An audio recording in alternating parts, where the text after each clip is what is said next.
man, what a great episode that was. That was a good episode. Oh, hey guys. So you're about to watch what we call the Sock Talk Draft Special. We already recorded everything before this, so we're doing the intro last. This is the last thing we're doing. We recorded 1, 2, 3, 4, 5, 6. I think we have 9 parts. I think we're going to cut a few of them. 2 to 3 of them just because... Unless you look down at the time bar, it says like 4 hours. Yeah, we're probably going to cut out like 2 of them. Probably leave you with winners and losers of the draft. Our mock draft that we had before that we kind of run through.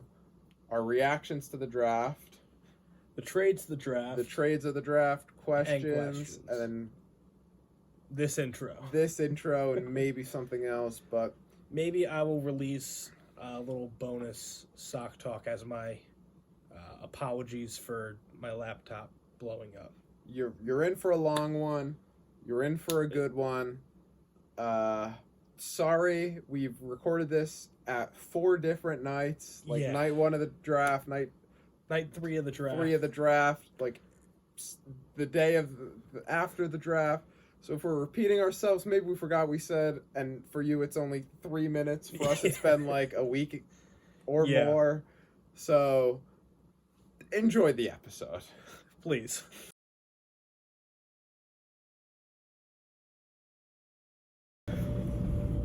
All right, so here we're going to get into, first we'll talk about some of the winners of this draft.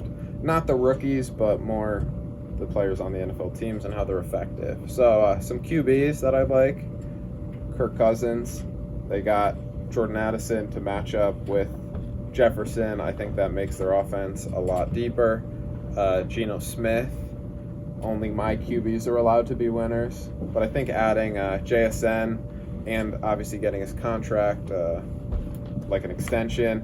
Plus, they were rumored to draft a QB. They didn't. So I think that's a positive for him.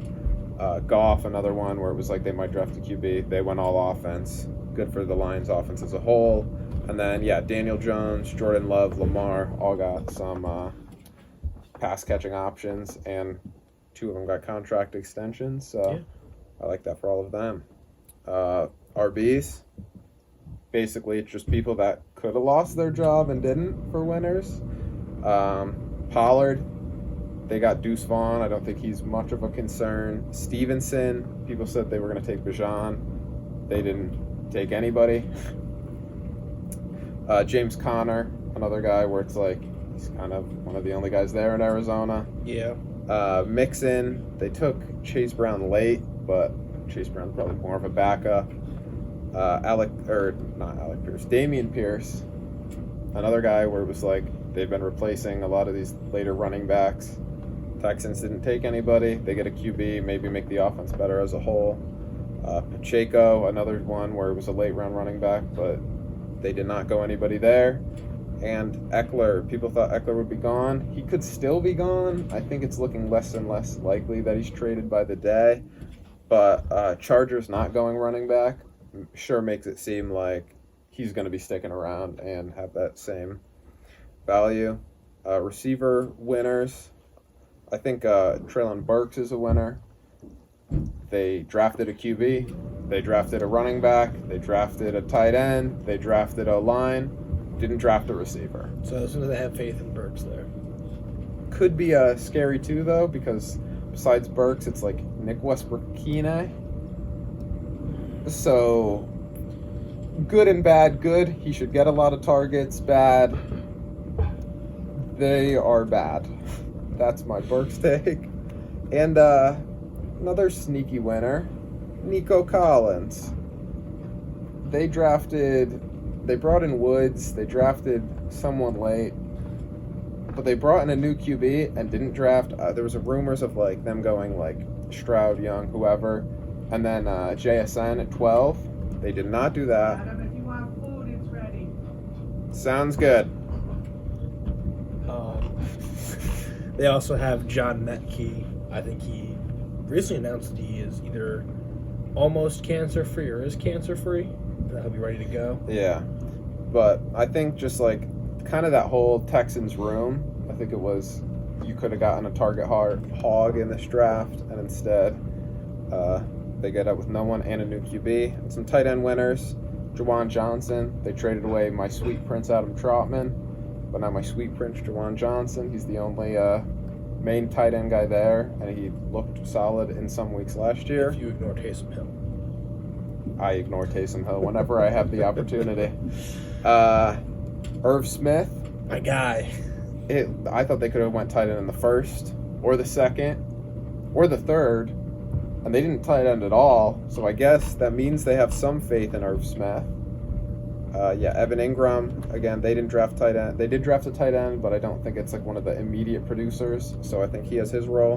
And I don't love Luke Schoonmaker, so I threw Jake Ferguson. I think he could beat him out and win that tight end position, like to be the starter there, compared to if like a Mayer, Kincaid, any of those top guys went there. Yeah.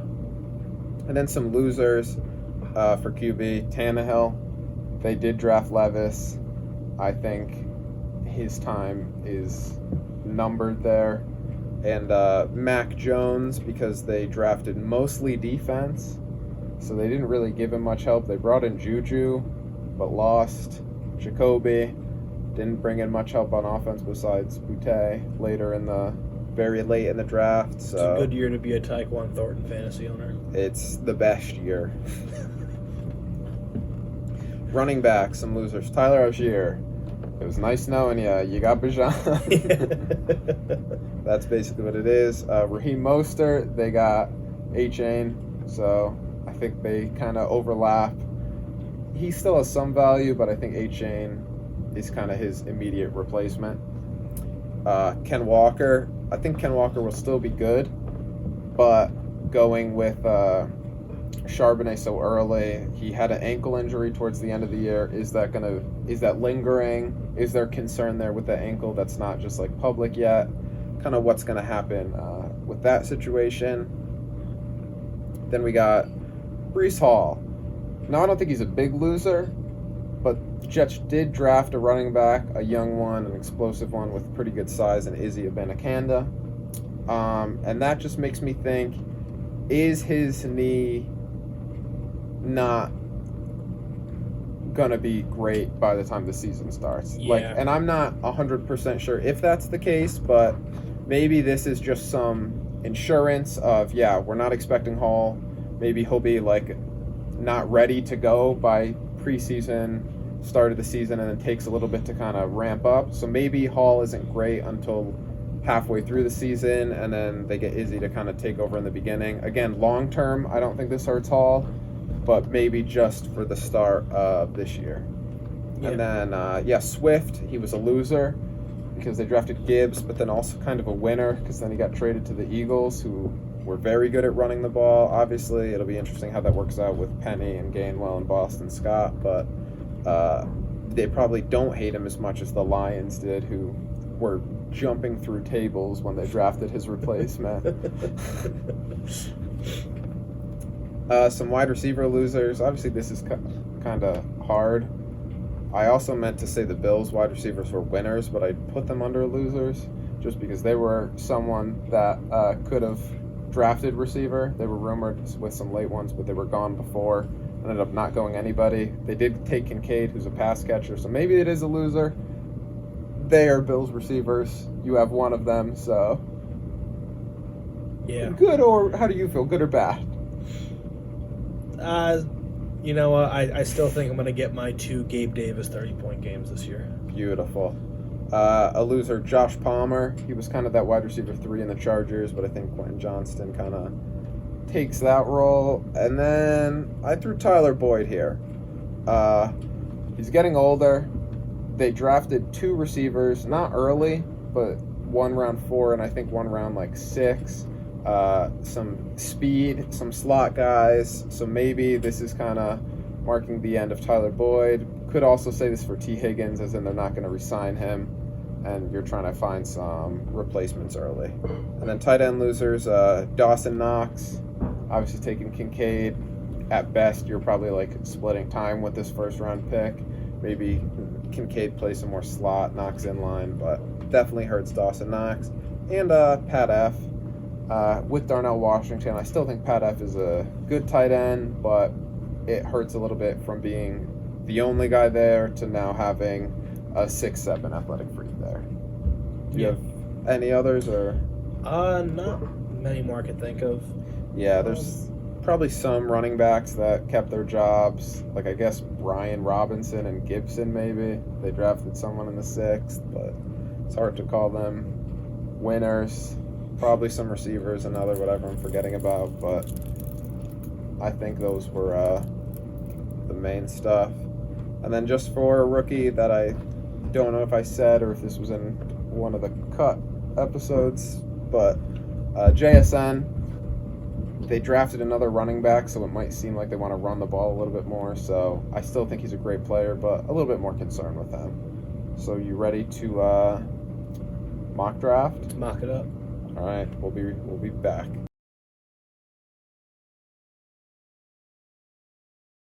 All right, it is now time for the first annual Sock Talk mock. We're going to be doing a mock draft. Adam and I are going to alternate picks.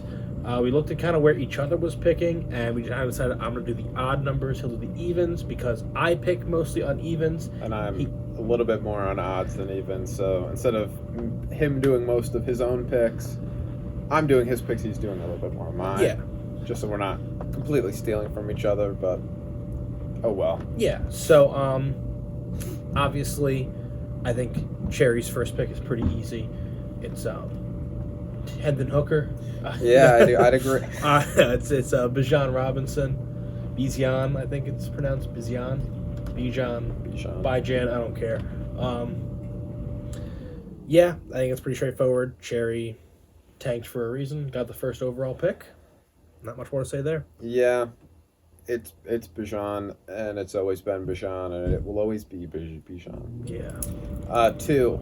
Looking at Evan, I think there are arguments for other players to be here, but when you look at Evan's team, he needs a running back. He's got a good core of receivers.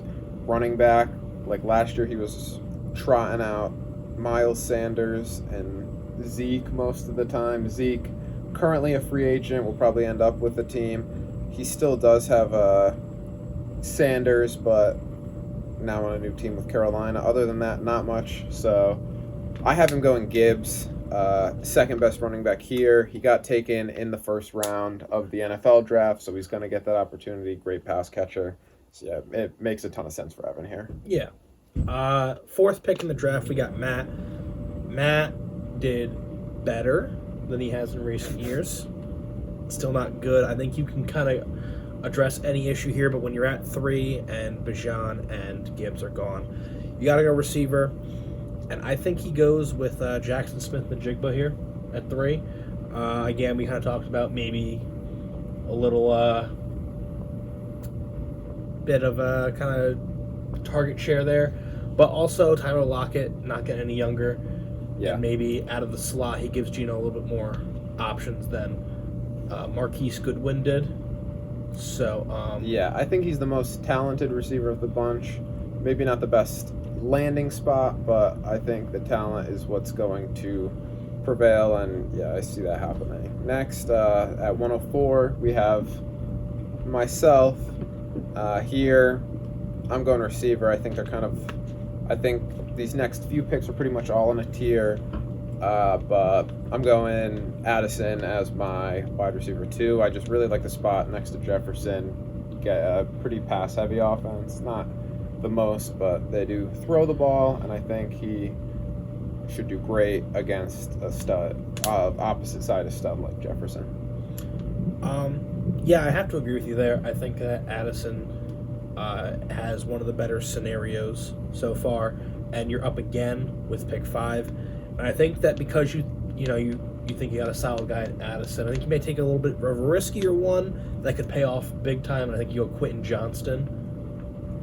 Yeah, he's another one of those receivers that I have in that same tier. Yeah, I do agree with what you said. Addison and JSN I view as like the more like safe options. I think Johnston probably has the highest ceiling out of all these guys, as he could be like a true difference maker. but probably has that low floor. He'll probably be that big, fast, bust receiver that I love to draft. So, yeah, I'm expecting Quentin Johnston to be on my team and bust. Yeah, Adam's history of first-round receivers is not great, but now he has 2 shots at them. Yeah. Yeah. Maybe 3. So now, your pick. Yep. Probably should have mentioned Adam and I made a trade after. We'll talk about that later. Yeah, later on. But anyways, I have 2 picks in the first round. Now, here's my first one. Adam, who am I going? Here, I have the last receiver kind of in this tier going, and I have you taking Zay Flowers. I think these 4 all went back-to-back-to-back in the NFL draft, and I see them all going back-to-back-to-back-to-back in our Sockleague draft. I think Flowers probably the least enticing landing spot. He's also the only one that is not early declare, but he has crazy movement skills. I think your team could definitely use another wide receiver, and I think it makes a lot of sense with the fit for you. Yeah, I'd have to agree there. I think I would be pretty torn between Mingo and Flowers there just because my bias, but I think the only thing drawing me off of Mingo is that I already have DJ Chark and Terrace Marshall, so whatever the Panthers buy would be is a big hit. And there's not much competition over there in Baltimore, except for Neelis OBJ and Rashard Bateman. So we'll see. That brings up Matt, I believe, with pick 107. 107. And this is where it gets a little I think this is where the draft really starts, and these next picks could be anything. I think the first 6 kind of set in stone. I bet that this is how the draft order went, but so I'm actually gonna go with a guy. I think Matt, he addressed the receiver with JSN at the top. Maybe he needs a running back. Goes to the guy in the best, what I think is the best spot outside of Bijan and Gibbs, and that is Devin Achane on Miami. Yeah. We talked about it earlier. Can have an immediate impact there. I think it's a smart pick. And the Dolphins, they always have a running back do pretty well. So, yeah, I think that definitely makes a lot of sense. Getting the receiver early, going running back now. He definitely has still a lot of holes on this team, so he can basically just take best player available. Doesn't need to worry about fitting to a specific position. Yeah. Next, we have Jasmus. He recently just traded for this pick. We'll talk about that trade in a second too. But another team, he kind of lacks depth all around. I think this is a very tough pick. I'll have him go. We'll say.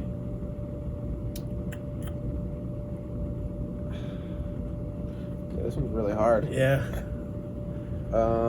He could possibly use a receiver. But do I want to go receiver here is the question, or do I want to go running back? We'll say he takes running back. We'll say he goes Kendre Miller. Ended up on the Saints. I think he's got a good shot to start early. He's really young too, one of the youngest in the class. And I think he looks at a physical, strong running back that can plug into a flex immediately. And with some of his running backs getting a little bit older, I think he goes maybe the best player available. Yeah, I'm going to take a look. I think Matt is picking again here as of right now. Yeah. Obviously, Yeah, he there's still some time to trade. True. There are probably a lot of trades. This is one of the most active trade times of the year going down, so. Yeah. And I see, look at Matt's team. Has to replace Algier, probably has to replace Herbert. I don't think that they're terrible guys. I just don't think they're going to be very prominent roles, which is why I think you're going to see Matt take a guy who could end up being a maybe I don't go here. I'll say that he takes Tajay Spears. Thinks maybe maybe Henry's out in the offseason. Maybe they try to focus on getting younger. We'll go Tajay Spears there, and that brings up myself. Yeah, I think Spears there is a decent pick. Again, that knee is worrisome for sure. So I don't know if that's exactly what he goes, but I could definitely see another running back going that. He's another one that could kind of go anything. This is a really hard part of the draft for me, if you can't tell. I feel like the biggest thing is that a lot of running backs, like the ones that we thought were really good, maybe didn't get great landing spots. Like I was debating Charbonnet there, but he is on the Seahawks. He's going to be behind Ken Walker. Yeah, maybe gets that nice split, but still. Yeah, here at 110, you're back up, and I think this is a very interesting spot. One thing I know, Panthers, you already talked about Mingo. I think you could definitely go Mingo here. I think this is probably more around his range rather than the 106. Could possibly go here as the next receiver off the board. Maybe you went one receiver, want to go running back now. I feel like that would probably be Charbonnet. Maybe Tank, because you are a big Tank guy. But both kind of in a backup role, so tough to say there. And I could also even see a tight end, either Dalton Kincaid, Michael Mayer, either of them. You have Komet right now, but tight end's kind of all up in the air. So with this pick, I'm going to have you go Mingo, and you get the Panthers trifecta. Yeah. One of them has to do something. As the Panthers offense goes, Ryan goes. Yeah, I live and die with my Panthers. So now up we have you again. You went double receiver.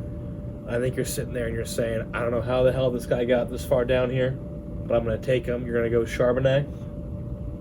Yeah. I think, do I regret kind of putting Spears up there with Matt? Maybe, but I also think the landing spot is a big factor, and I'll say you take Sharps. Yeah. I say, we're at 111. Yeah, no-brainer. He's definitely going to fall. I don't know how far. I could see him fall out of round one completely. I could also see Matt take him at 107. Yeah. I big fan of the talent. It's just that situation is very, very unclear. But at some point, you have to just trust the talent and go with your guy. And then here to round out round one, we have Zach. Zach, obviously, coming off the championship. His team starting lineup very solid. Could use some depth to go with. And here, I think another tough pick. Could see receiver. Probably not tight end. So probably receiver or running back.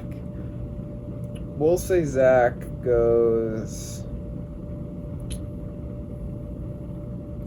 We'll say he trusts his receivers more for this 1 year output with still having 3 studs and some depth, and he takes Tank Bigsby kind of in that backup role. Hope you could get a little bit more, but I think you could probably trust him to get some fantasy points on a random week in a flex rather than some of these receivers maybe where it's like they could really struggle to produce this year. Yeah. So now is start round one. We have James's first pick. Yeah, round two. Round two. Sorry. I see James. I see he's got Picken, London, Kirk, and Brandon Cooks. We're all solid wide receivers. So I'm thinking about going running back here myself. Now, there is something to be said. James is known for the Giants guys, the Ohio State guys. Jalen Hyatt still available. Some of the RBs, they a lot went in round one. But I am going to, Yeah. Yeah.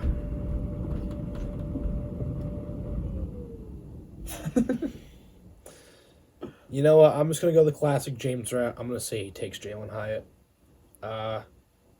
I think that's a pretty good pick, and I think that's also would be my bet.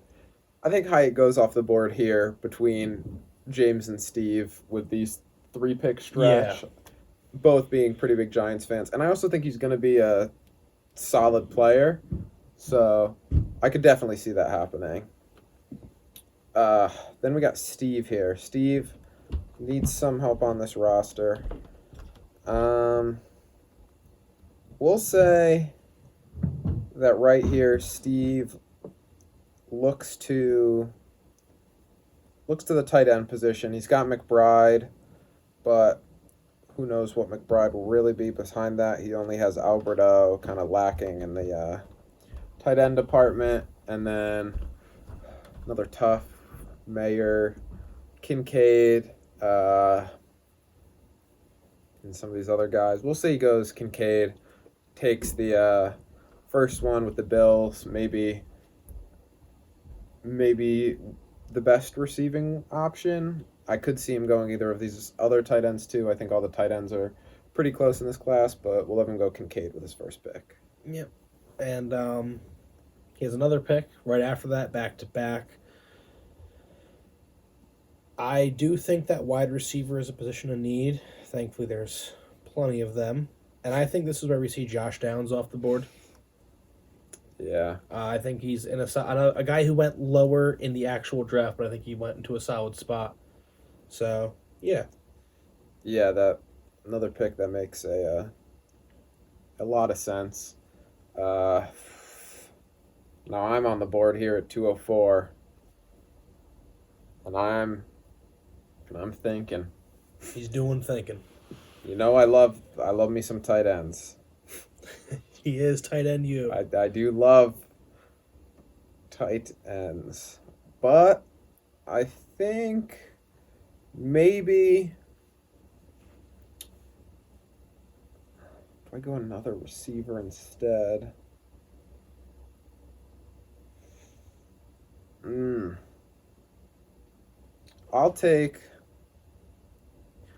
I'll go Marvin Mims here. Marvin Mims, yeah. Might be a little bit of a reach, but I think, especially if one of those guys, Sutton or Judy, gets traded, I think he is in a very good spot to start producing. He's basically always been good. I think he's got a pretty good profile all around. And he got the second round draft capital, which you're obviously looking for. Yeah, and then you have another pick here. I think you've addressed almost every position in this draft so far, outside of one, which is where I think we see our first quarterback go. But it's not the first quarterback in the draft. I think this is where you take a guy who might sit in your taxi squad for a year. You're taking Anthony Richardson. Interesting. I think, you see the upside there. And I don't know necessarily if he goes that high, but this is kind of where QBs start going. Maybe you want to take your pick at one of the 4. Or 3, actually, I guess. Yeah. So, yeah. Yeah, I think that's I think I could definitely end up going QB in this draft. Who knows if it'll necessarily be here or if I'll just wait and take the third one and not really care. But yeah, I think Richardson definitely has that highest upside, probably the lowest floor too. Definitely the lowest floor. He might not be able to throw the football. But that rushing upside mixed with the passing, if it gets there, could be a very good pick. Then we have Griff. This is his, as of right now, first pick in the draft. Yeah. He's got some RB depth, but he could use more. Could always use some receivers. We'll have him go.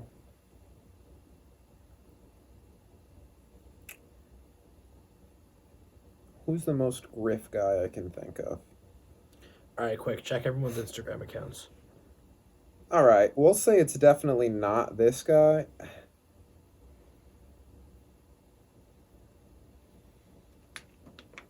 We'll have Griff go Michael Mayer. Michael Mayer. Just say, the tight end's falling. He doesn't really have much outside of Mark Andrews. with Brevin Jordan and Logan Thomas. So Mayer, who could definitely walk into a okay role in case Andrews misses any time this year. We'll grab him a backup tight end in a pretty strong tight end draft class. All right. And then this is you again. You have a lot of picks. I do. This is where you go QB again. This is where I keep taking the QBs. Now, I actually think this is where we're going to see a Cedric Tillman land. I think, again, you're another guy, maybe, if you can ignore the fake Tennessee offense, think, you know what, good value here at 208 or 207. I think the fact you got this far says something, and you go there. Back up to you. All right. These two picks, I think I know what you'd probably do with these two. But I'm trying to think. I think there's a few good guys here. I think there's basically three options. I think you look at your QB room and you go, I don't really have a backup besides Baker and Garoppolo. Hurts is obviously a stud, but maybe you want to get your number one pick, Bryce Young, get a nice little stack going. So I can live and die with the Panthers. I mean, you get the stack with these receivers. If that offense is blowing up, you're getting all of the points. So I could see that happening. I could also see maybe a tight end here. You only haven't touched the tight end room yet. Don't forget about Irv Smith. That guy's a goddamn legend. You do have Irv Smith, one of our big winners. Big winners of the draft. So I could see tight end. Then yeah, there's still some receivers and running backs that you could definitely go here. You've already got two receivers, so I'm not going to have you go that again. We'll have you take...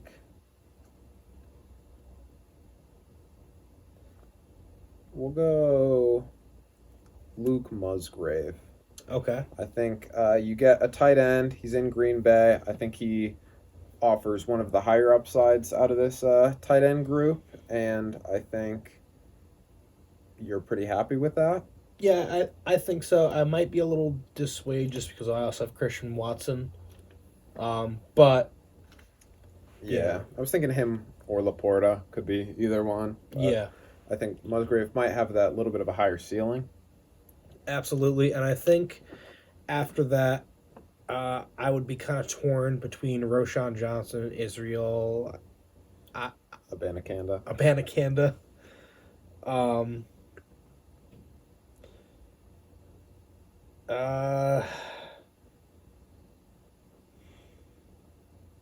I feel like I would go for the maybe one with more of a future upside, and that would be Roshan Johnson. I think, again, I like Donta Foreman, but he's a good power back. Maybe Khalil Herbert takes a step back, or they just like Roshan better. He was kind of the forgotten guy in this class because he was behind the best running back in the country. Yeah. Yeah, I think this is a pretty good value for him. Kind of surprised he fell this far. There's a few guys that I'm kind of now looking at being like, how are they still here? And I'm on the clock. This is you picking. So this is me picking. There's one guy here where I'm sitting there and I'm like, how the hell did he get this far? Is it Rashee Rice? Yeah. Yeah, I was just thinking, I was like, maybe Ryan would go that there. Yeah, I think Rice is a good option. I think Jaden Reed's another good option. This is like the ugliest and very fun draft class that I've ever seen. And then I'm going to go Sam Laporta. I love tight ends. I love tight ends. I got to walk out with one in a good tight end class. And at this point, I think the wide receiver front office is celebrating because Rashee Rice just fell to pick 24. Yeah, I think when we look back at this mock, we might go, Rashee Rice actually, Ryan took him you might have taken him at 110. I might take about 111, and instead we had him here at 211. Yeah. So yeah, I could definitely see him going a lot higher than this, but who knows? Maybe this is actually where he does end up. Quite maybe. Now looking at Steve. Steve's up to end the second round. We're going to say he's got a lot of going on here. We got him Kincaid, we got him down, so he's got a receiver and a tight end. He could go running back, but the question then is who? I guess he could go Izzy, but he doesn't have that same handcuff value for you. We'll say he doesn't like his backup QBs, takes a swing, and we'll go Bryce Young. I think Young's in that little bit of a better landing spot than Stroud. Stroud's got the size, but I think could go either way here, and I think he goes Bryce Young. Well, I'll keep the first pick of the third round. It's quick and simple. It's James on the clock. There's an Ohio State guy available. It's C.J. Stroud. It's C.J. Stroud, yeah. Man, I think we might have aced James Stroud. Yeah, I got a strategy down, and there's gonna be one random guy he'll take later in this round that's just gonna, for some reason, be the greatest player ever for 4 weeks. He does have Daniel Jones, so he does have a backup, but yeah, that's something I could definitely say. All right, back to Evan. Evan grabbed Gibbs in the first. Hasn't picked since. He's here at 302. We'll say. Does he have any other picks in this draft? Or no? Or no. We'll say here he goes. We'll go Jaden Reed. I think Reed is another guy that we could definitely see go higher in our real draft. He was the 6th wide receiver taken in the NFL draft, so him kind of being here, I think it's a pretty good value. We'll probably get a decent opportunity. So yeah. And next up we have Steve again. So Steve's got a QB, a wide receiver, and a tight end. Does he double up or does he? I think at this point he goes with Izzy. Again, it's just it's running back. Yeah, again, maybe Hall isn't 100% to start the year. He gets a little bit more opportunity. That leaves you over with one of my wonderful. Yeah, I think he snipes you a little bit here. Yeah. I think you probably would like to walk away with Izzy if you had the chance. Instead, I already gave you a tight end. And part of me still wants to give you Darnell Washington. But I've already given you a tight end. Who's the random never player have too many tight ends that we are forgetting about? Kayshon Boutte. So this might be around here, probably like that late second, early third. Probably a tier break, I think. I think if we're looking at tiers now, looking at these picks, I think the first 6 are a pretty big tier. No one really getting in there. And then we have a big tier from 107 to 302, maybe? Maybe not as much, but it's like, if you told me Rashee Rice, Jaden Reed, Roshan went at 112, I'm not surprised. Yeah. I'm not shocked. Maybe some of these QBs going that early. I could also still see it, like, big tier right here, and I think we've reached that next spot, starting with Izzy, and then you taking, we'll have you take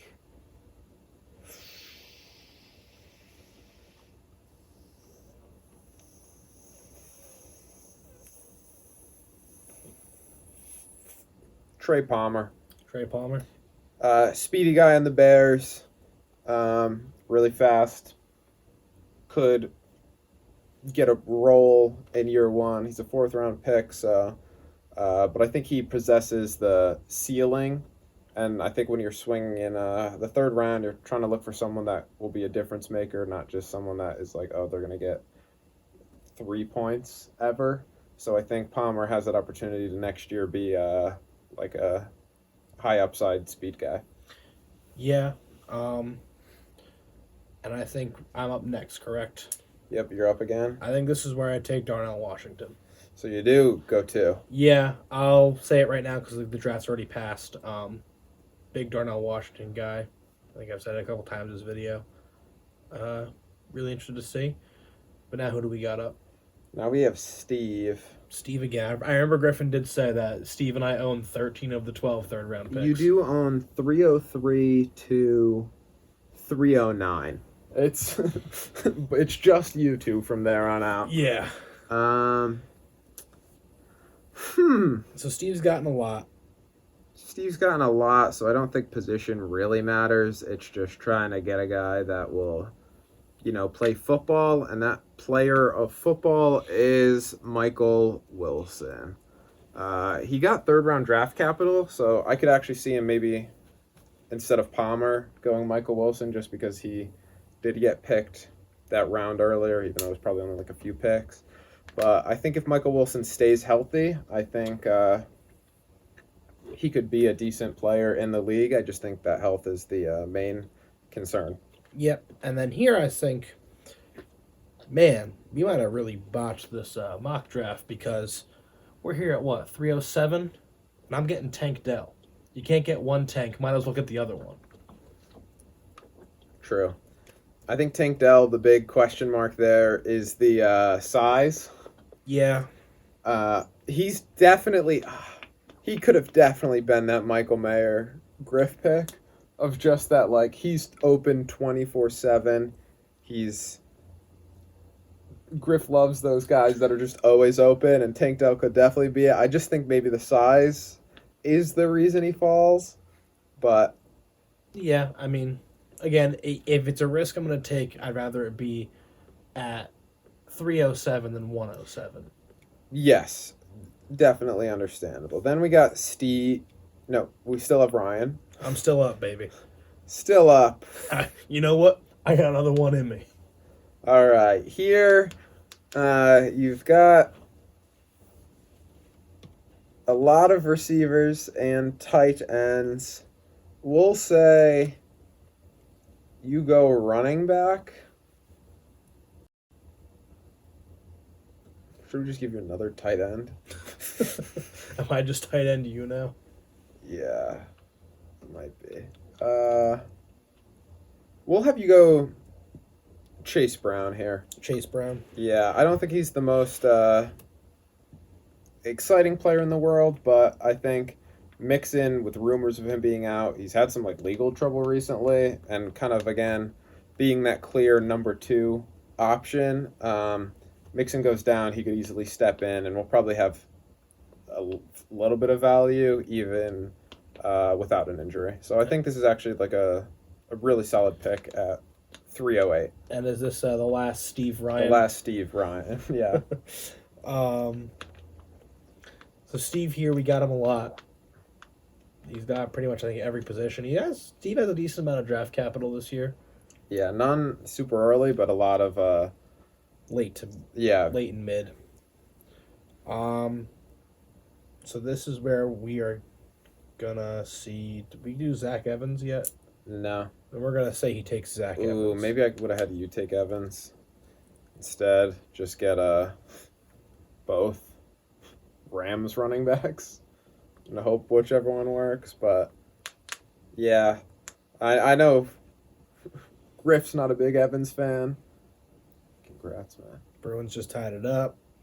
But Evans is kind of bad. I guess he also fell in the draft too because of immaturity stuff. I heard that he also, I guess, is saving himself for the NFL, and then that's why he wanted to go to places that had multiple backs in college, like Ole Miss, where they run a 2 RB system, and then he just kind of got outplayed and fell to the 6th round, so it did not really work out for him. Could be a good upside pick, but again, 309, you're just kind of swinging. And now I'm up. So when I look at this, I go, might as well try to hit a home run. And I think that swings Keishon Butte. Yeah, I was going to give that to you for your next pick if you didn't go it here. Don't like going a Patriot, but again, if things work out for him, if the stars magically align, then perfect. I get a very good fantasy player. When the stars don't align, because I don't think they will, it'll probably be soon, which I think in this case is a good thing, because then you just cut him in a year. Like, I'll know what Keishon Butte is in a very short amount of time when he's not rostered or when he's on the field making plays, compared to some of the guys that you might grab here where it's like, oh, he's kind of there, and it's like, but maybe next year, and then you have this guy that just sits on your roster and you can never play, and yeah. Yeah, and then this will be your last pick in the draft. Have you gone tight end today? Yeah, I went Laporta. Okay. And did I go another tight end? No. Really running out of people here, man. Not gonna lie.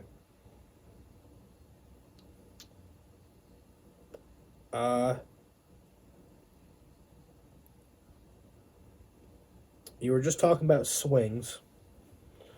Would I be silly to say that you take a swing on Sean Tucker? No, I'd definitely take a swing on Sean Tucker. Then Sean Tucker it is. Again, at this point, the very last, like, 2 of the last 3 picks, I want a home run or I want, like, the player off my team in a year. Yeah. So why not go for Butte and Tucker and have them off my team in a year? Like, in my brain, that makes sense. And if one of them hits, I think Tucker can compete with Rachaad White year 1. His heart, as long as that doesn't fail, I don't really know what the issue is, but there is a heart issue. But yeah, yeah. And then our last, Mr. Irrelevant pick for Ryan, I'm gonna have It's me? Matt. I was gonna say I thought I was done. So Matt hasn't picked in a long time. He got A-Chain, he got JSN, and he got Spear. So he's gone 2 running backs and a receiver. I could definitely see tight end here. Yeah.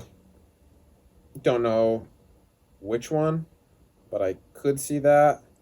Instead, we'll have him go Dwayne McBride. Dwayne McBride. A late round pick, but I guess you just take him and then go, hey man, hopefully Dalvin Cook's traded or moved, and then it's just him and what's the guy's name? Madison. I was thinking could only think Cordero Patterson. But yeah, I think he goes I think McBride. Wasn't he a Viking for a while? I think he was. No, that was Percy Harvin. I thought Cordero Patterson was a Viking, but I don't know. But he goes McBride. No. We're looking this up. No. Was he?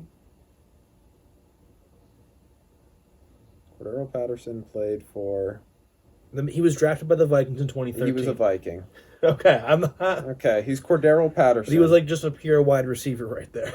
Yeah, and McBride is the opposite of Cordero Patterson. He's going to be drafted as a running back, and then he's actually going to... never get past the ball. Yeah.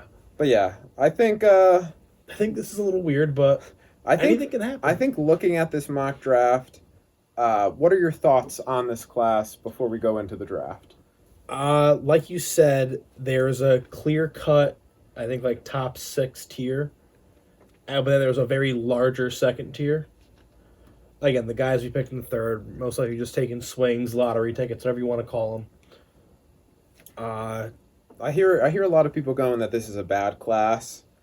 I think the expectations for 2023 were here. Yeah. We thought we were going to get Bijan and then 5 running backs that were just like a tier below him and really good. And it's like, in reality, we got Gibbs and then some break and then a lot of guys.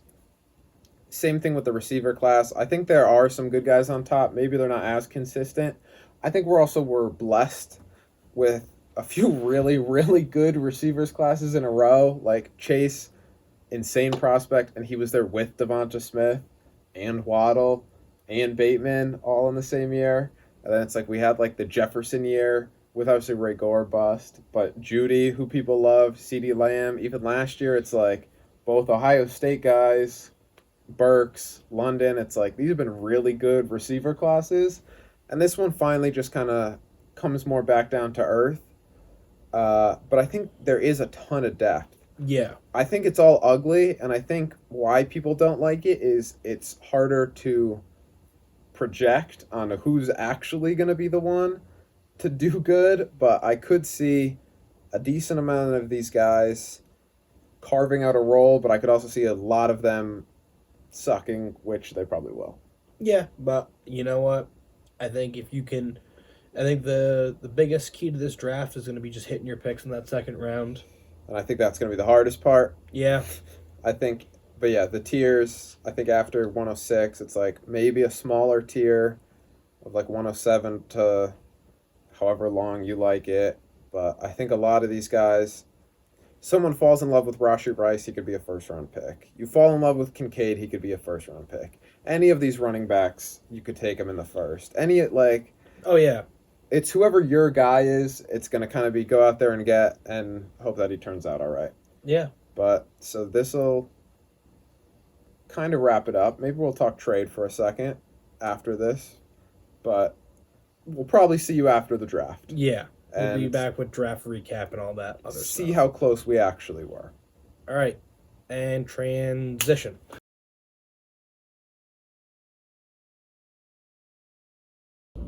All right, we are back. It is the Sunday, the day after the draft.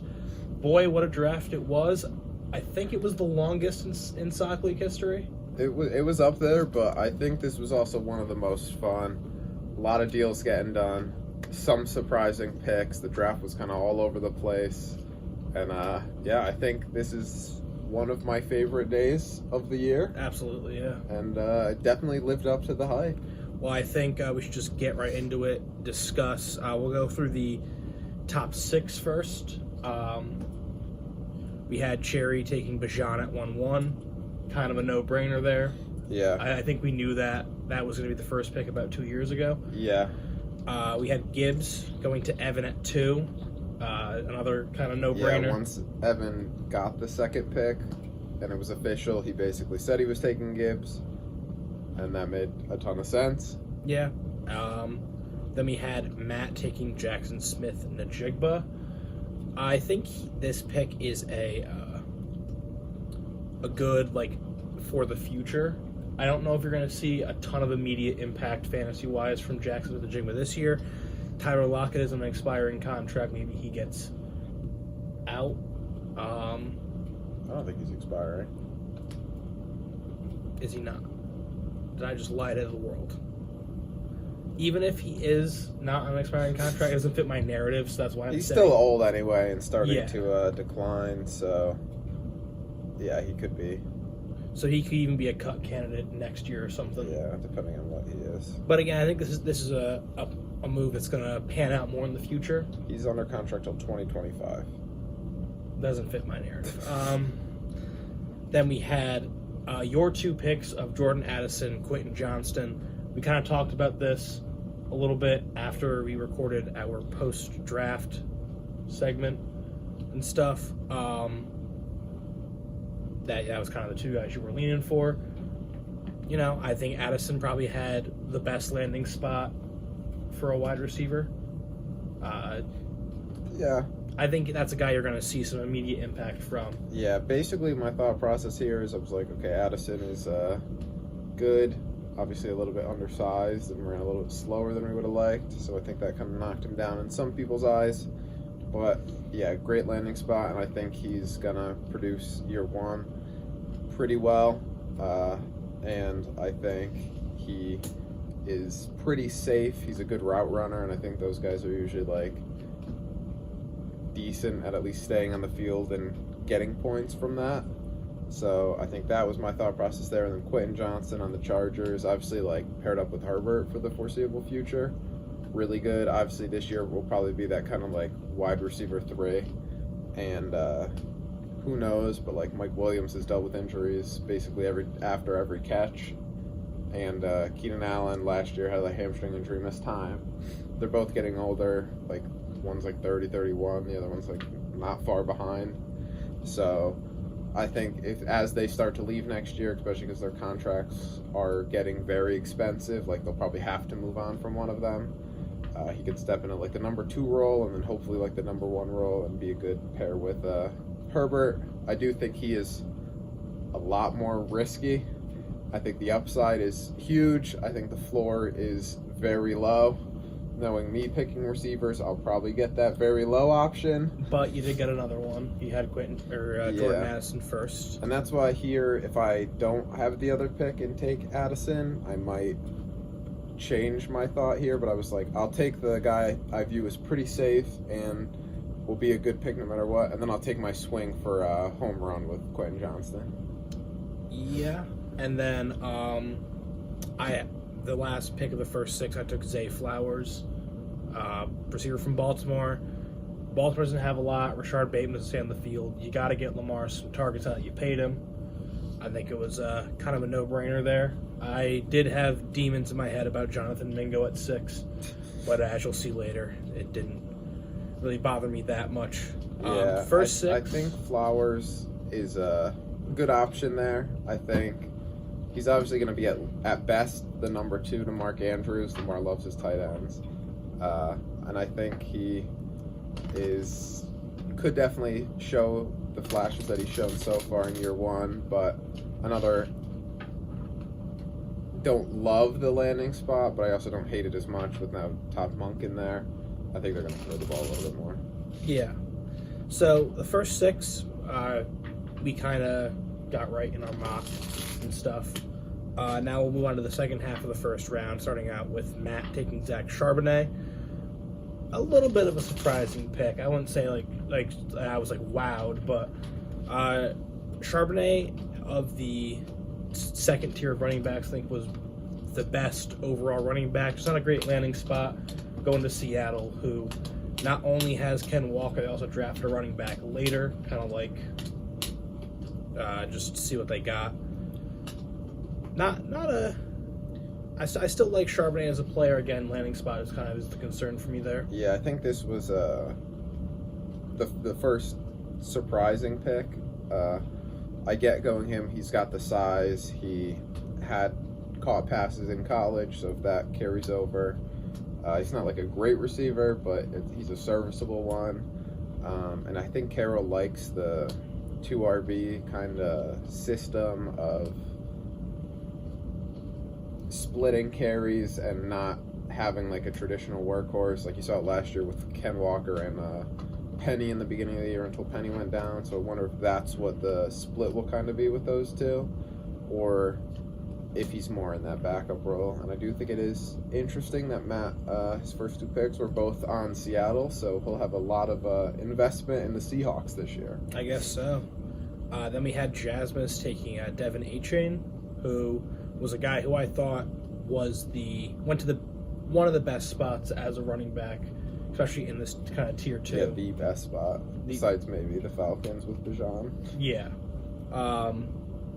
Definitely a need there in Miami for a running back. The only thing that concerns me about him, the size. I think he is a little undersized and a little light. So yeah, only like 188. That's very light for a running back. Not many in the past have succeeded at that. But I mean, McDaniel. Wait, is that Mike McDaniels? Mike McDaniel. Yeah. He was, they said he was in love with him from like 3 weeks before the draft when they met with him and was very adamant on taking him. They get him. They've got to have the fastest skill position set in the NFL with him, Tyreek, and Waddle. Yeah. I'd love to see them race at practice. Like, that would be so entertaining to watch. Yeah. And I think he's not going to be a bell cow in the fact of getting 20 carries a game. At least probably not likely with that size, but if they scheme him up, kind of get him those like good touches, those runs on the outside, I think he fits their scheme perfectly. Or even if he only gets 8 to 12 carries, maybe a few catches, I think he can make the most of it and still become very fantasy relevant. I think it's a good like gadget upside guy. Yeah, I'd have to agree there. Then at 9, I took Jonathan Mingo, receiver from Carolina. This was a guy that I was telling myself, you can't get him. You already have 2 receivers in the Panthers. You can't do that to yourself. And then he's there, and I'm like, you know what, I gotta. So, be interesting to see what I do there. Do I just have a week where I just go, I think the Panthers have a good week? Who knows? I do want to say, also, we're going to talk about all the trades after this. Yeah. There were a ton, but we're just going to go through the mock draft with who made the pick and what the pick was, and then talk about trades. But yeah, with Mingo, he's another interesting one because I think he's also that pretty high ceiling, pretty low floor guy. Yeah. I think he got the draft capital. He was the 5th receiver taken, so they obviously believe in him. People had rumors of him going in the 1st round. I think that Panthers wide receiver depth chart is pretty weak, so I think if he could carve out a role early and be really good there. And I think he's one of the receivers in this draft with size. I think he's 6'1", 6'2", and over 200 pounds. So he actually has size to kind of be that outside alpha receiver or a big slot that has been very valuable in fantasy over the past few years. But then there's definitely a lot of risks on the red flag. He wasn't too productive in college. I think he's a late declare. There's some concerns, and I think that's kind of why it's the draft capital and landing spot and everything there looks great, but I don't know if his production and profile as a prospect is great, and I think that's where you could see the crazy high upside or the really low floor. Yeah, I have to agree there. I do think Carolina's receiver room of Thielen, Terrace Marshall, DJ Chark, definitely room to climb that his first year. So it does make for an interesting pick there. I just, it's kind of get one of my guys. I think I had 2 years ago, the draft, there were 3 guys that were on Carolina that I kind of wanted, and all 3 of them were taking 1 pick before me each round, so I was like, I can't let that happen this year. Yeah. Then we had Steve taking Dalton Kincaid at 110. Don't hate the pick. First hand off the board. I could see it. Buffalo kind of confused me a little bit with this pick. Sorry about that. They do have Dawson Knox, but maybe they run more of a 2 tight end set or use Kincaid as more of a big slot receiver. Yeah. I think this pick he might be the 5th best pass catcher over Mingo as a talent, and he went round 1. Again, there are some questions because he is also coming into the league at 23, 24. It's his 5th year, so it took him for a while to come out. But you watch him, he was a highlight machine at Utah, and I think there's very high upside to be a top difference maker tight end. And yeah, I think he might hurt Gabe Davis's role more, and I think they might use him more kind of as that tight end receiver rather than in line. So I think they might do some 2 tight end sets of Dawson Knox in line and him kind of as a big slot, maybe even outside. And I think they might view him kind of as a big hybrid receiver tight end, which is obviously great for fantasy. Yeah. Then Steve had another pick right after that. He took Kendry Miller, running back from New Orleans. I don't like the Saints, so yeah. But I do think that Kendry Miller has an opportunity to make an impact year 1. Every day it seems like Kamara's getting suspended for how long, we don't know. They do have Jamal Williams and Eno Benjamin on the roster already, but I could see Kendry Miller getting some work in there. He could probably be, I think, at his peak this year, a solid flex guy to throw in there. Yeah. I don't think you're going to see running back 1 production, but I think you can get some value out of him this year. And who knows, maybe if he does really well while Kamara is suspended, does he just keep the job? Yeah, I think that's one of the things you're definitely looking for in this scenario of if he makes that difference early while Kamara's gone, I think he could definitely explode, take over that backfield, and be a really good player. He is also only 20, at the time of the draft, so he'll be 20 and then 21. So he's one of the youngest rookies in this class. Again, he is coming off the MCL or meniscus, I forgot which one, knee injury. But obviously the Saints took him in round 3, so he's got to be pretty much in the clear off that, and I think we'll be ready for the start of the season in training camp. Another guy, though, where he could end up kind of like similar to Jamal Williams, who they just brought in, and might struggle if he's not that good. But I think this was a really good pick, and I thought he probably would have went maybe a little bit earlier in this draft, and still getting him there. I think that was a really good pick by Steve. Yeah. And then to end off the first round, we had Zach taking Jaden Reed. This one, I don't hate the pick. I do think it's a little high for Jaden Reed. I can understand, but even the receiver room he's going into, Green Bay drafted 2 tight ends. They already have Dobbs and Watson. It's going to be interesting to see how Jaden Reed is used, like where is he going to fall on that depth chart. And with Jordan Love, it could be questionable. I know Jordan Love had 600 passing yards last season while Rodgers was injured. So I think it's an interesting pick.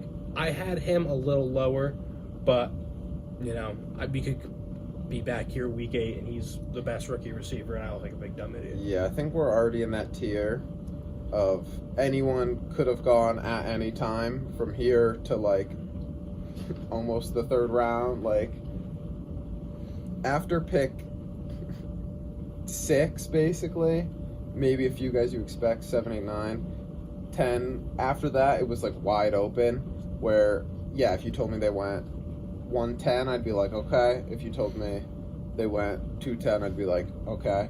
I could see it, and he falls into that category. He does have the draft capital. He was taken in the 2nd round. I think he was like a pick in the 50s, so they obviously believe in him. I think he is good. He's versatile, so I think he could play all 3 spots on the offense.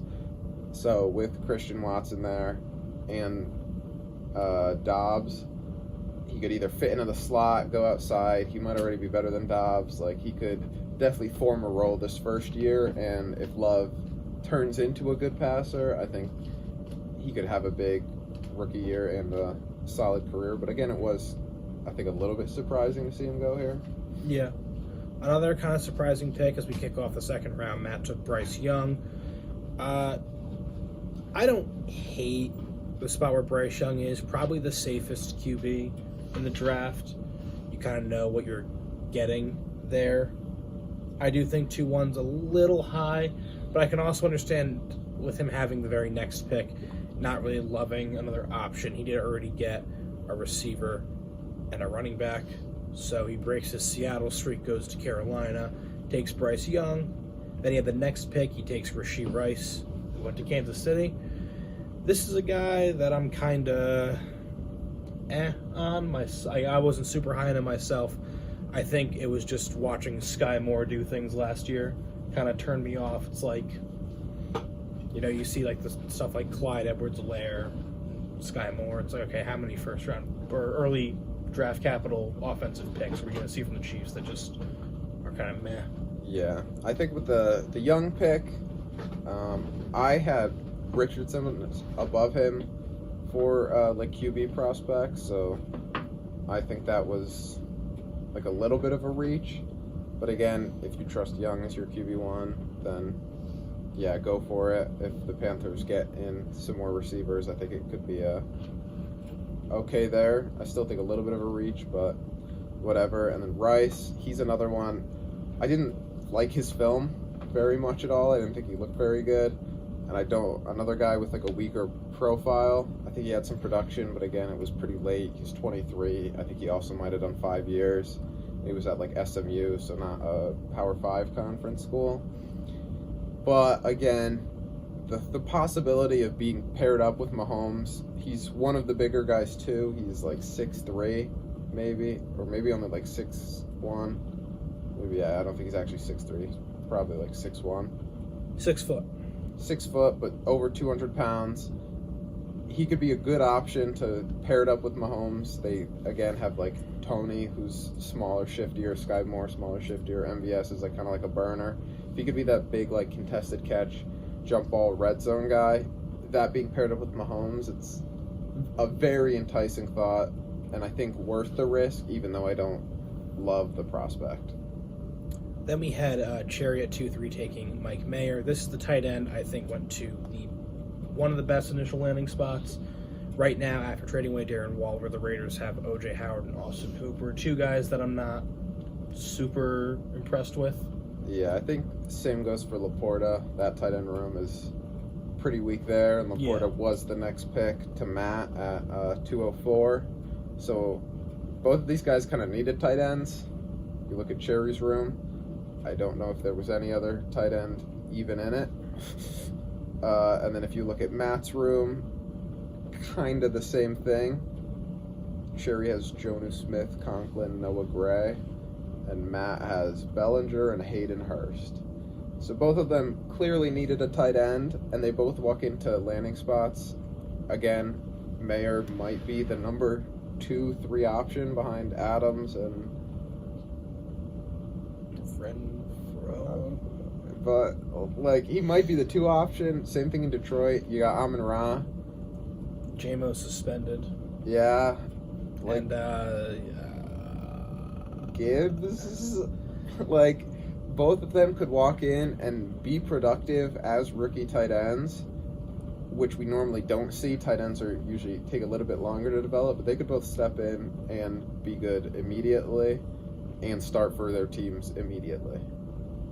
With 2-5, I ended up taking Roschon Johnson, running back on the Bears. My thought process for this pick is, I went 2 receivers in the first round. Kind of wanted a running back. It wasn't like a great need, but I kind of took this Roschon as like a lottery ticket. He was behind Bijan at Texas, so we haven't seen a ton from him. He did go to a kind of weak backfield on the Bears. They have Donta Foreman and Khalil Herbert, but I think that Roschon kind of carved out a role there, and if he's really good, and we hadn't really seen him because he had the best running back in the country on his team with him, works out great. If not, it sucks to kind of have a second rounder kind of fall like that, but I don't think it's the worst thing, especially in a class like this where it's kind of up in the air. Yeah, this is a guy, I think, he does have the weak college production, but that's understandable. Yeah, he could have been really good. You put Gibbs behind Bijan, his production isn't as good. Like, anybody of these in this class behind Bijan, they're not going to look that good, and he looked solid in his touches. That backfield also kind of wide open. There's Khalil Herbert, who's okay, and they got Foreman, right? Who's also okay. But I think Roschon Johnson could take over that backfield year one and be the lead guy, probably in some sort of a committee, or even like he's decent in the passing game. He's a good run blocker, so maybe he gets like the third downs and 2-minute drills. Like, I think there's an opportunity for him, and I think at 205, right? Yeah. It's a good shot to take, and I like this pick a lot. Thank you. Then we had Josh Downs going to Griffin at 2-6. Downs was a guy that I kind of had going higher. I think I was a little bit higher on him. Again, probably a guy that I would have taken at the previous pick had I not gone double receiver in the first round. I do like the pick from Griffin. He's going to fit in nicely. They're going to have Pittman, Alec Pierce, and now Josh Downs with new quarterback Anthony Richardson, who Steve took with the next pick. Yeah, I think the Downs pick very well could be a steal for Griff. He was one of the guys that I was really looking at. I usually had him going early second. I do think it's also, I'll tell that story later. But I think he's a very good player. He could get open fast. I think he fell into the draft a lot more than people thought, and I think that's kind of why some people backed off and maybe went like the Mingos, the Rices, and the Jaden Reeds before, because they went in that second round where Downs fell more late third. Yeah. And I think that is a fair point. I think it's also fair to say you're with Anthony Richardson. He was not a good passer in college. they're going to run the ball with Jonathan Taylor. Richardson probably going to run the ball as a QB. They're probably going to kind of do what the Bears did last year and not throw the ball very much. And Downs also being very small, 175. If you get, and he's 5'9", maybe? He is 5'10". 5'10", 175. It's like, that's a smaller player. Again, it's not as much of a death sentence as a running back, but size does matter at least a little bit for these receivers. But if he becomes that safety blanket underneath over the middle for Richardson, I think, and they develop that connection, which from the reports of rookie camp they already have, they're throwing in the parking lot late at night or something. I think it could be a steal of a draft pick, and one that some of the picks before him were looking at like, why didn't I take this guy again? Yeah, I could definitely see that. And then with the Richardson pick, I think he's another guy. Potential is here. Floor is here. He could be the number one overall fantasy player. Or in 3 years. He could be out of the league in 3 years. Yeah. Like with that rushing upside, he's got a cannon. He's got good throws on tape. But he's got a lot of ugly. His completion percentage in college was only like 50-something%.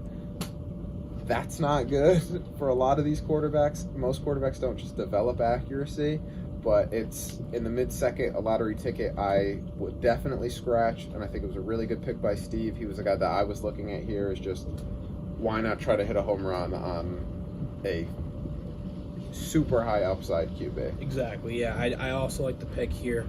Steve made the next pick too, Jalen Hyatt, another guy that I think fell further than he should have. The Giants receiver room right now is Harris Campbell and Wandale and Isaiah Hodgins. Isaiah It's a lot of smaller slot guys. He 6 foot, so a little bit bigger, could play on the outside.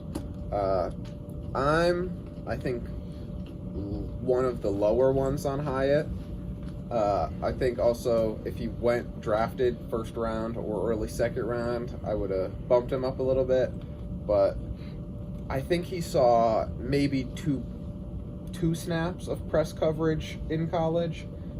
He's not like heavy. He's only like 185-ish. Yeah, I think he's exactly 185. So it says he's looking to add weight. Yeah, he wants to be at about 190. I think that could be good for him. But I think going up against some of these physical press corners, if you're not getting off the line, how are you going to win? He's got that game-breaking speed where he could be like a one play a week, could save his fantasy week with just like a 45-yard bomb touchdown. But I just don't know if I love this pick, but I think I am a little bit lower on Hyatt than like probably a lot of people in the league. Yeah, I think he went a little low. I wouldn't say that he should have went like he should be like a first round pick or something like that. I just think considering the spot he went to, I would have had him a little bit higher in the second round. But again, you can kind of interchange all these guys. I had him at 22 on my. So that is 210. 210. So not crazy off, but the two players I took, I would have taken over Hyatt probably. Well, we might as well talk about those two players. That's Tank Bigsby and Marvin Mims.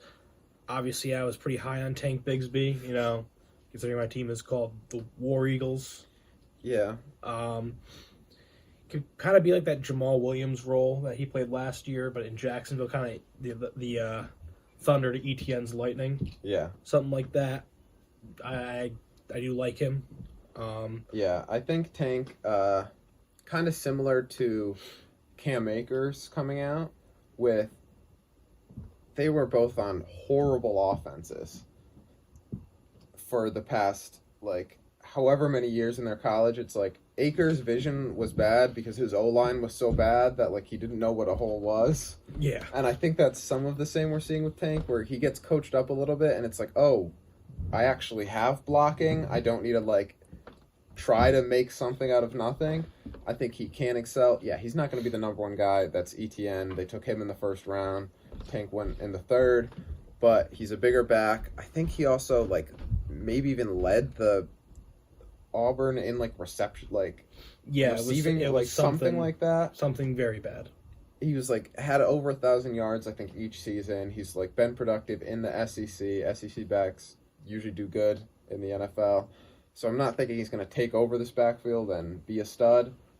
But I think he can still be a solid I think player. he could be a flex player even behind ETN, and ETN has had foot injuries and issues in the past. Could even be like a Ramondre situation where he starts out RB2, maybe he impresses a little bit more. Yeah, or if another ETN injury happens, I think he steps into that lead back role and could be very valuable for those weeks that he's in that role. The rest of Jacksonville's depth chart is like Jamichael Hasty. Yeah. So I think he's already locked in as the RB2. We can actually kind of see their unofficial depth chart here. Yeah, it's Jamichael Hasty, and that's it. And then Marvin Mims, guy went to Denver. I think this is more, you're looking at a future upside kind of thing. Right now, they do have Jerry Jeudy, Cortland Sutton, and also Russell Wilson was not very good last year. Yeah, my thought process here, he's another guy I had a little bit higher, and I thought he would have gone higher, and I think kind of a lot of people were thinking that, because I know, like, Steve liked him, I think, like, Trevor said something about him, like, I thought he would have went higher, like, I think a few people were saying that in the group chat.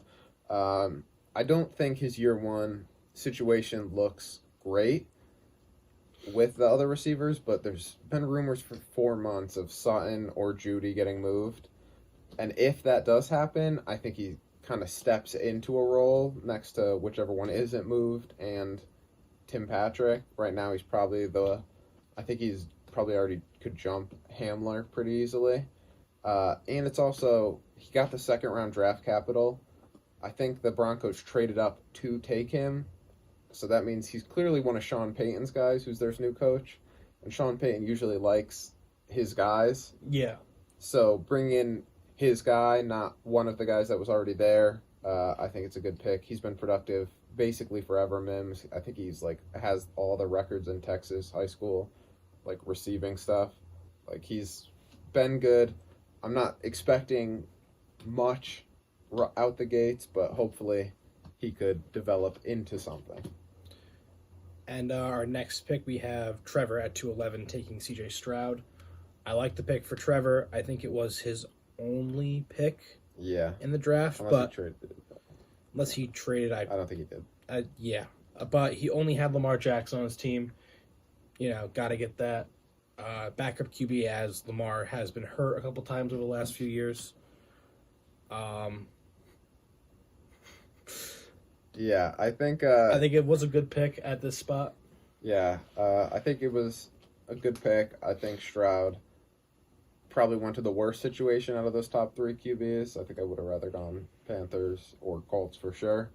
And I think this was around the range where I thought like Young and Stroud would go, and then Richardson a little bit higher.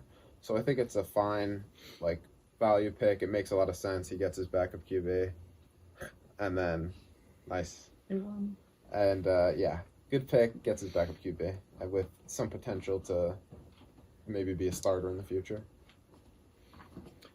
And after that, Griffin to round out the second round took Tank Dell, someone who Stroud might be throwing to this year. It's an interesting pick. The wide receiver room at the moment on the Texans is okay.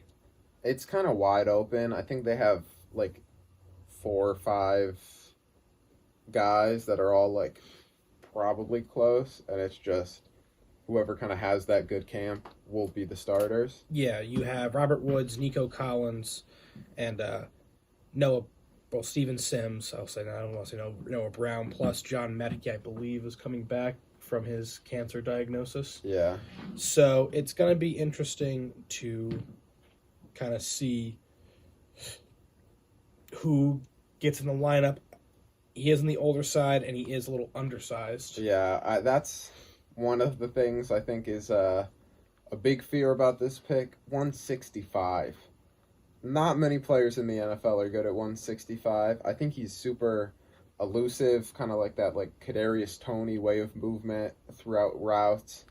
And taking a shot here, a lot of the rumors are coming out too, or like not even rumors, like facts. Like CJ Stroud told the Texans, like they made a really good connection at the combine, him and Tank. They he told the Texans once they drafted him to go get Tank Dell because he thinks he's really good, and that listening to your rookie QB that hasn't even been to your facility yet on a draft pick, I guess it shows they have faith in CJ Stroud, but I think it's a possible slot guy. I don't think he'll ever be a wide receiver one, but I think he'll be fun to watch and could be a solid, okay fantasy player. But I do think another guy whose floor is just out of the league very soon just due to his size. But again, we're at the end of the second round. What are you really expecting to get out of these picks? And then we'll kind of go a little quick through the third round. A lot of guys are kind of, it's mainly just handcuffs and stuff like that, flyers. Tajay Spears, you took him at 3-1. I was shocked that he was here. I guess the knee stuff is scaring a lot of people off. It even scared me off earlier from taking him, where I was thinking about taking him there. But, I mean, my thought process, if the Titans trust him to take him in the third round, I'll trust him. They said he might only have 3 years. I think if you're getting 3 good years out of any of these running backs, you're calling it a win, besides, like, Bijan, who you're expecting more. Same thing with Gibbs, too. Like, most RB's shelf life is pretty short. Yeah. So I'm not thinking about 5 years down the road when drafting a running back. Obviously he's going to be behind Derrick Henry, but Henry's 29. He's hitting a lot of carries on his career.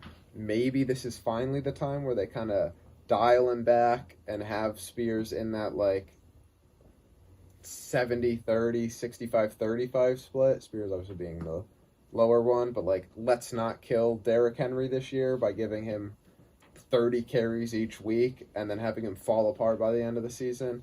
Plus, there's been some Derrick Henry trade rumors. If that happens, Spears steps into a good role. And his tape is so fun to watch. Like, you watch him against, like, the game against USC. He was the whole reason Tulane was, like, good this year. Yeah. He is electric, so I'm fine watching him. If his knee falls apart and he can't walk and has to get his knee replaced in a year, oh, well, it was a third-round pick. With the next pick in the third round, took Darnell Washington. Just a tight end that I really liked coming out. He's a really good blocker, but also had a few highlight catches this year. Gonna be behind Pat F, but maybe he kind of takes that, like, blocker underneath the route while Pat F is, like, more the route runner. Yeah, he was the number 2 at Georgia, so it's not really anything different. He's someone where, with his size and athleticism, if you told me in 5 years, 3 years that he's a top 3 tight end, wouldn't be surprised. If you told me in 3-5 years that he was switched and is now a right tackle, also wouldn't be surprised. He's that good of a blocker.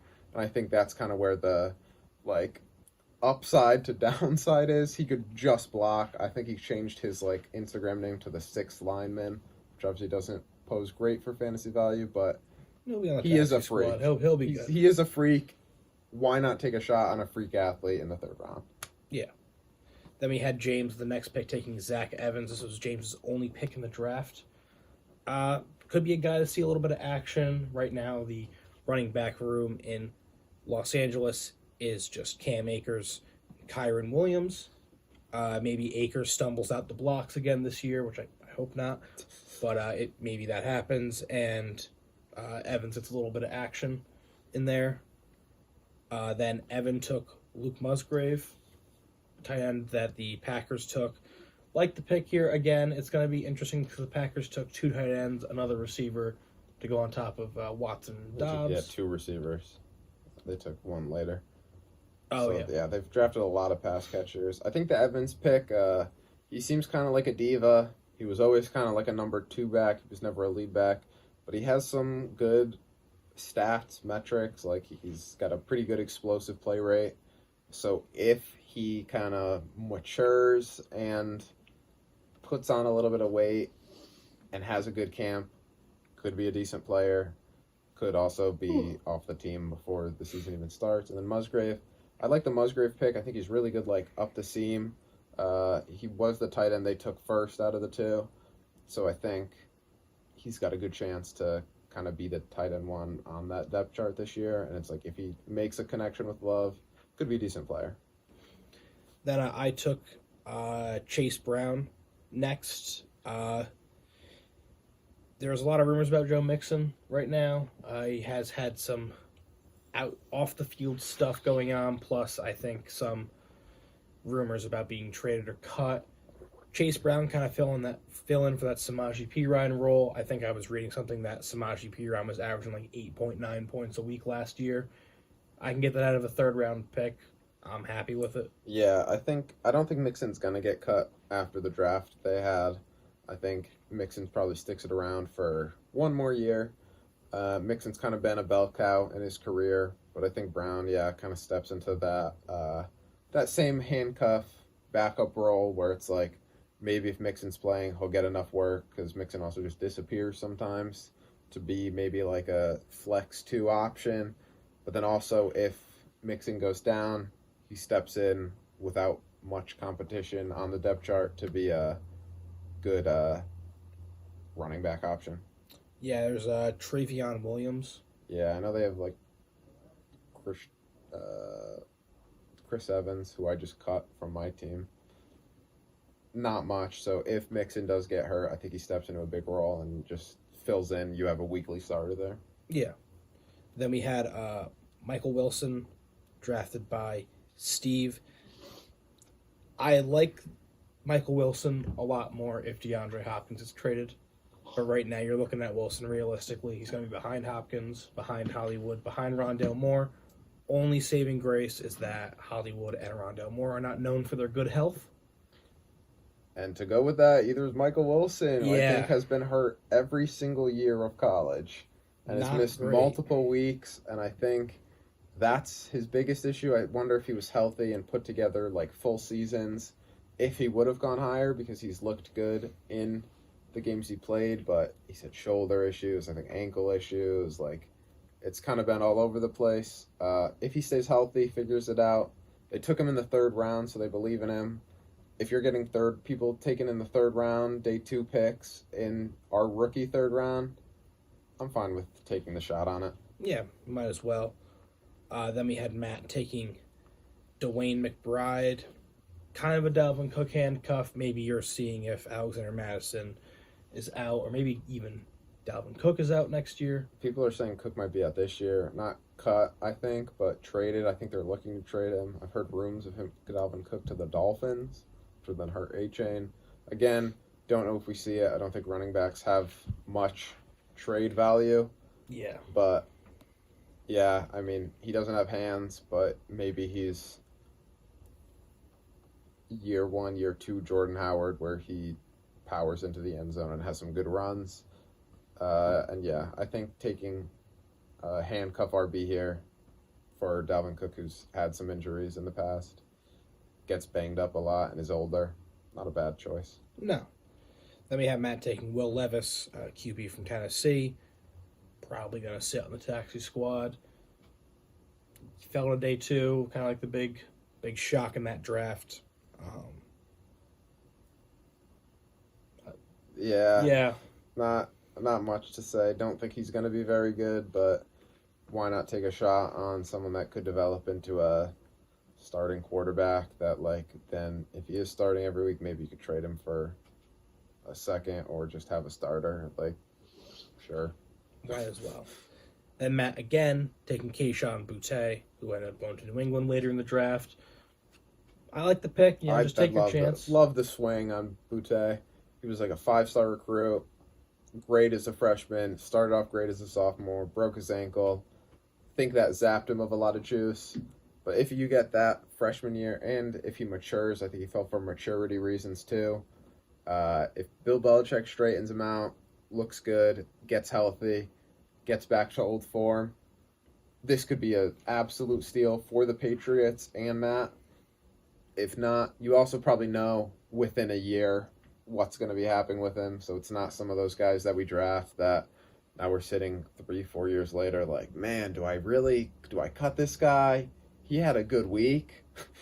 So this guy you'll know sooner rather than later. Get him off the team or he's something. Yeah. Ethan with his only pick in the draft, I believe.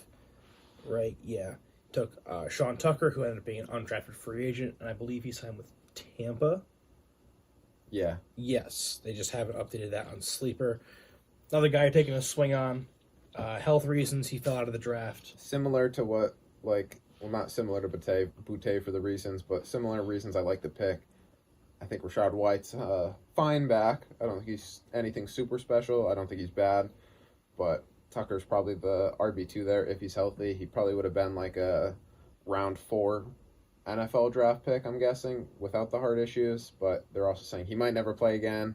But someone with a late third, you find out what you have probably before week 1. If he's on the team still, you might have something. If he's off, then you just cut him.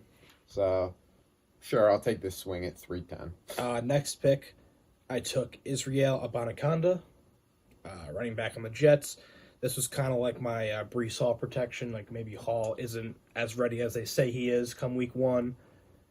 Just, have a slight handcuff. He's not Michael Carter, but, he could probably get something in, especially if Hall or Carter goes down. He's also only 20, another one of those really young players. He's a home run hitter, got a lot of speed, and he got better draft capital than a lot of the running backs before him that we were talking about. 4th round. I think 4th round is, or was it 5th? Might have been 5th. Pick 143. I think it was 5th. I think Roshan was the only 4th. So yeah, maybe not the best draft capital. But yeah, if Hall's hurt, then or still slow coming back, you have something. Maybe in a year, like they let Carter go and he steps into the backup, and he's got that home run potential every time he touches the ball.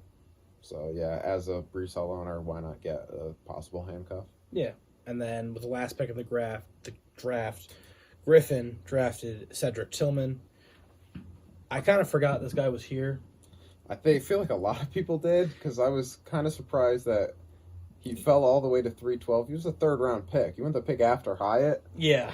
Again, I don't love the Tennessee stuff. He's older, so I don't love that. I don't think he's like a stud by any means, but he has really good hands, could walk onto the field as a 3rd round pick for the Browns, kind of take Donovan Peoples-Jones's job or compete with that and be a productive player. And I think if you're getting that at 312, I'll take that swing at 312 any day of the week. I don't think you're getting many 3rd round wide receivers at 312. So that pretty much wraps up the draft there. We'll kind of go over some of the trades. So first we'll talk about how we did with the mock. Okay. How do you think we did? How many picks do you think we got right? I'm going to go with 6. Wrong. 7. Oh, baby. Guess who... So, obviously we got the first 6 picks right. Yeah. Who do you think was the last pick we got right? I know Kincaid wasn't it. I know Mingo wasn't it.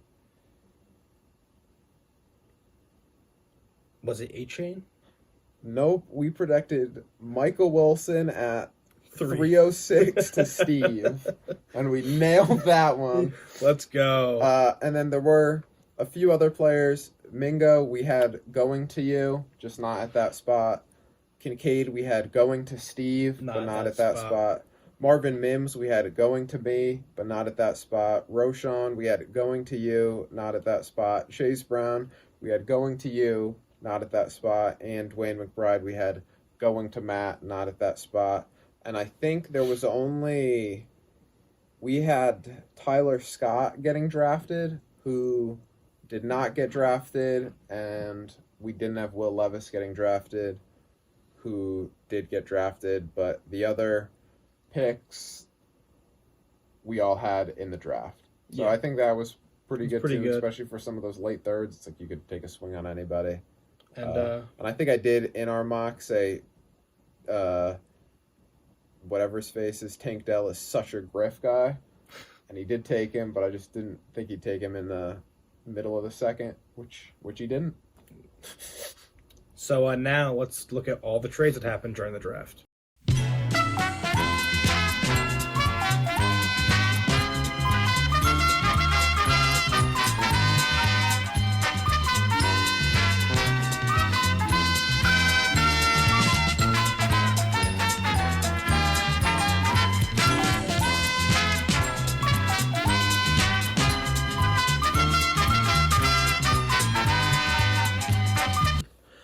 Yeah, there were a lot of them. So we're going to go over a couple that happened before the draft. And then the big draft day. The big draft day. So we'll start off with ours. Yeah, you might call it the Sock Talk special. Yeah, I gave you pick 6, pick 10, then 209. I got back 2 2025 firsts, a 2024 second, and a 2025 second. And then, you basically turned that into Zay Flowers, and then ended up moving up a little bit to get Mingo, and then moved up again to get Roshan. So you ended up with Flowers, Mingo, and Roshan for 2 firsts and 2 seconds in the future. I was fine doing it. I had so many picks, especially when this trade went down. I had 5 firsts, like 6 seconds. Like I had like a whole team worth of picks. Yeah. So I was fine moving some off to a future year. I know you wanted to get some guys that would kind of impact now. So I like the deal for me. How did you like it for you? I liked it. I really wanted to get up into this round. The way I was looking at it, my team was decent last year. I thought, instead of having to wait next year for the reinforcements to come in, I have 3 firsts next year. I said, you know what, let me try and move up, maybe move the needle around my team a little bit. I think this is also a year where there's no consensus like number 12 team right now. Yeah.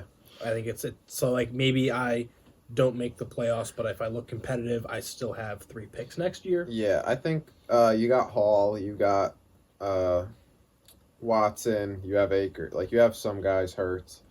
So I don't think adding these guys necessarily makes you like a favorite, but it definitely helps make your team better. And then you have the 3 first-round picks next year that you could either use to trade or then draft even more. And then possibly like next season, all these guys have 2 years under their belts now, plus the rookies, plus the guys you already have, could end up kind of in a competitive window starting that year compared to kind of going through this whole season with like the same team as last year. They already know wasn't that great. So yeah, make your team better, and so then still have the picks next year. Because if you gave up all the like 2024 picks, then it's again you're in that same spot of like, okay, well I got some people this year, but then I'm getting nothing next year. Yeah, I think you get it the 2 trade, years in a row. You wanted some 2025 picks. I had them to offer, and I kept my draft capital next year. Don't hate the trade at all. No. Next, we had a big one between Jasmus and Ethan. Jasmus got Amari Cooper, pick 8, which he turned into A-Chain, and a 2024 second. He gave up Diggs and a 2024 third. I think I like this trade both ways. I think Diggs is a more consistent wide receiver than Amari Cooper, but I also like that Jazz getting A-Chain. So as of right now with A-Chain on the Dolphins, I like the move. I think it worked out well for both teams. I don't see a clear winner or loser in that side. Yeah, I think it's time we start having some harder takes. I feel like our first year of Sock Talk, everyone's like, both sides look good. I think this is the year we just say, pick a side, and I would pick Jasmus' side.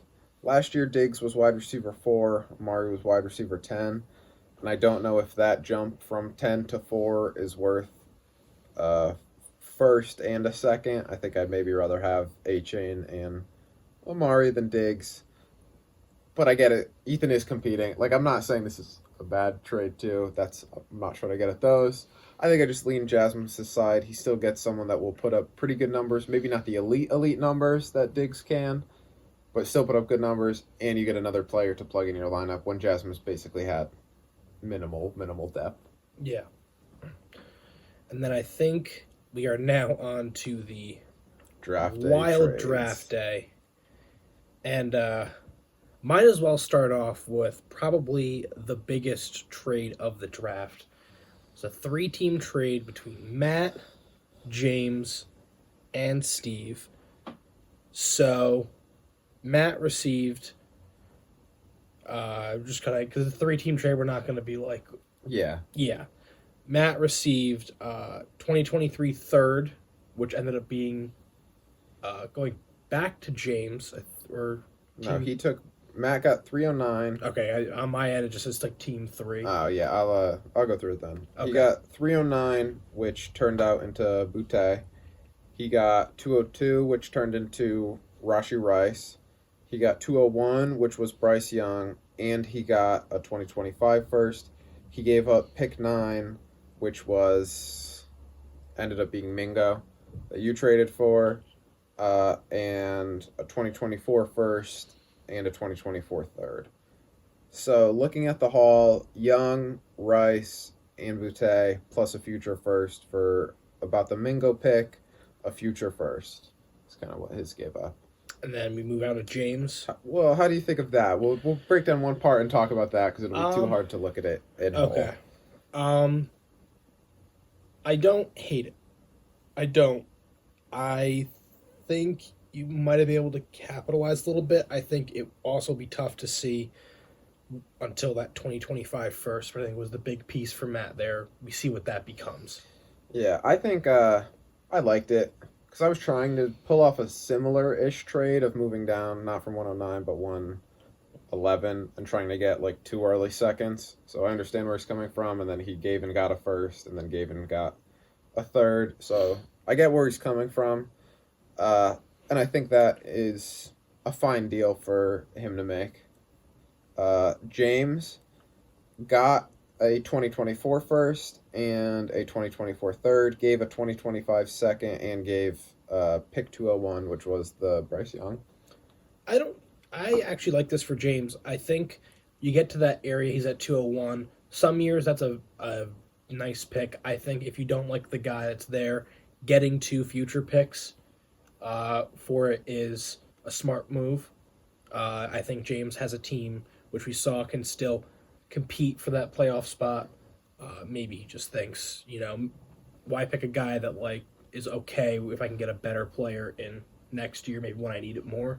Yeah, and I think this is also you're moving the first pick of the second round for a lottery say something Griff's whole team gets hurt, then he blows it up. That pick could move up to like a top 3 pick. And then next year you're getting like, oh, I somehow walked away with Marvin Mims for what would have been like a second guy. Probably won't happen. Griff's a good team. He'll probably be at least middle range, maybe all the way to the championship. But and then giving up a second for a third, I think that's a fine price to pay. Yeah. And then Steve, he got pick 109, which then ended up trading to you. And a second, he gave up a 2025 first, 202, and 309. So the like Mingo-ish area for 2025 first, I think is fine if you don't like the people right there in that area. Or, well, if you like the people in this area, giving up a future pick, like Mingo, or who he ended up with was Kincaid, which we'll talk about in like probably the next trade. Yeah. He's going to help start giving you points already. The 2025 first, you're not seeing points from that for 3 more seasons. So, yeah, I get wanting the players that are going to help you actually this year, next year, not just all so far in the future. And then I just don't know. I like the early second a lot in this draft. I thought there was a lot of good people. For a 2025 second, I didn't love, but I don't know. If that's what you have to do to make the deal work, I think it's fine. Yeah. Our next trade, which Adam alluded to, was between me and Steve. I was texting Matt. I was like, hey, who are you thinking here? Because I kind of wanted Mingo. It's like, he's like, oh, we have to ask Steve. And then Steve goes, listen, I'm taking Mingo. You have to trade for it if you want. And I was like, what are you offering? And he said, obviously trade up 1 pick, and then I move from, I believe, it was 209 to 303. I said, you know what? If I'm high on Mingo, I'll take it. I really didn't want a tight end at that spot, and I wasn't going to take Kendry Miller because I'm not going to root for a Saints player. So I went up and got it. Who did those picks end up becoming? So you traded you got the Mingo pick, and then would have gotten a Zach Evans for Dalton Kincaid and Take Bigsby. But again, those later picks got traded. I think I said this in the group chat, but I think one pick got traded 4 or 5 times in the draft cycle. Like, here, you have it. No, actually, I'll have it. No, you have it. So some of these picks got moved a lot, but I think looking at it, yeah, if you're high on your guy, I don't think moving from a late second to an early third is a bad move. I think when you put some names to like the picks, I think I like the Steve side of Kincaid and Bigsby more than Mingo and Evans, because I think Bigsby's better than Evans, and I think those two are close. But again, neither of you ended up with those picks anyway, so they were all moved. And I don't think, if you're high on Mingo, it could look really well for you. Then the next trade after that was between Adam and Steve. Adam being a little dealer the other day. Yeah, the phone was buzzing.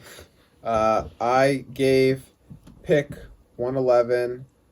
I gave 207. I gave 310, 311. I got Zach's 2024 first and 203. So again, I kind of alluded to this earlier. I was trying to move 111 for kind of 202, 203, and I was giving back some other, like, there was other pieces involved, but like that was like my main.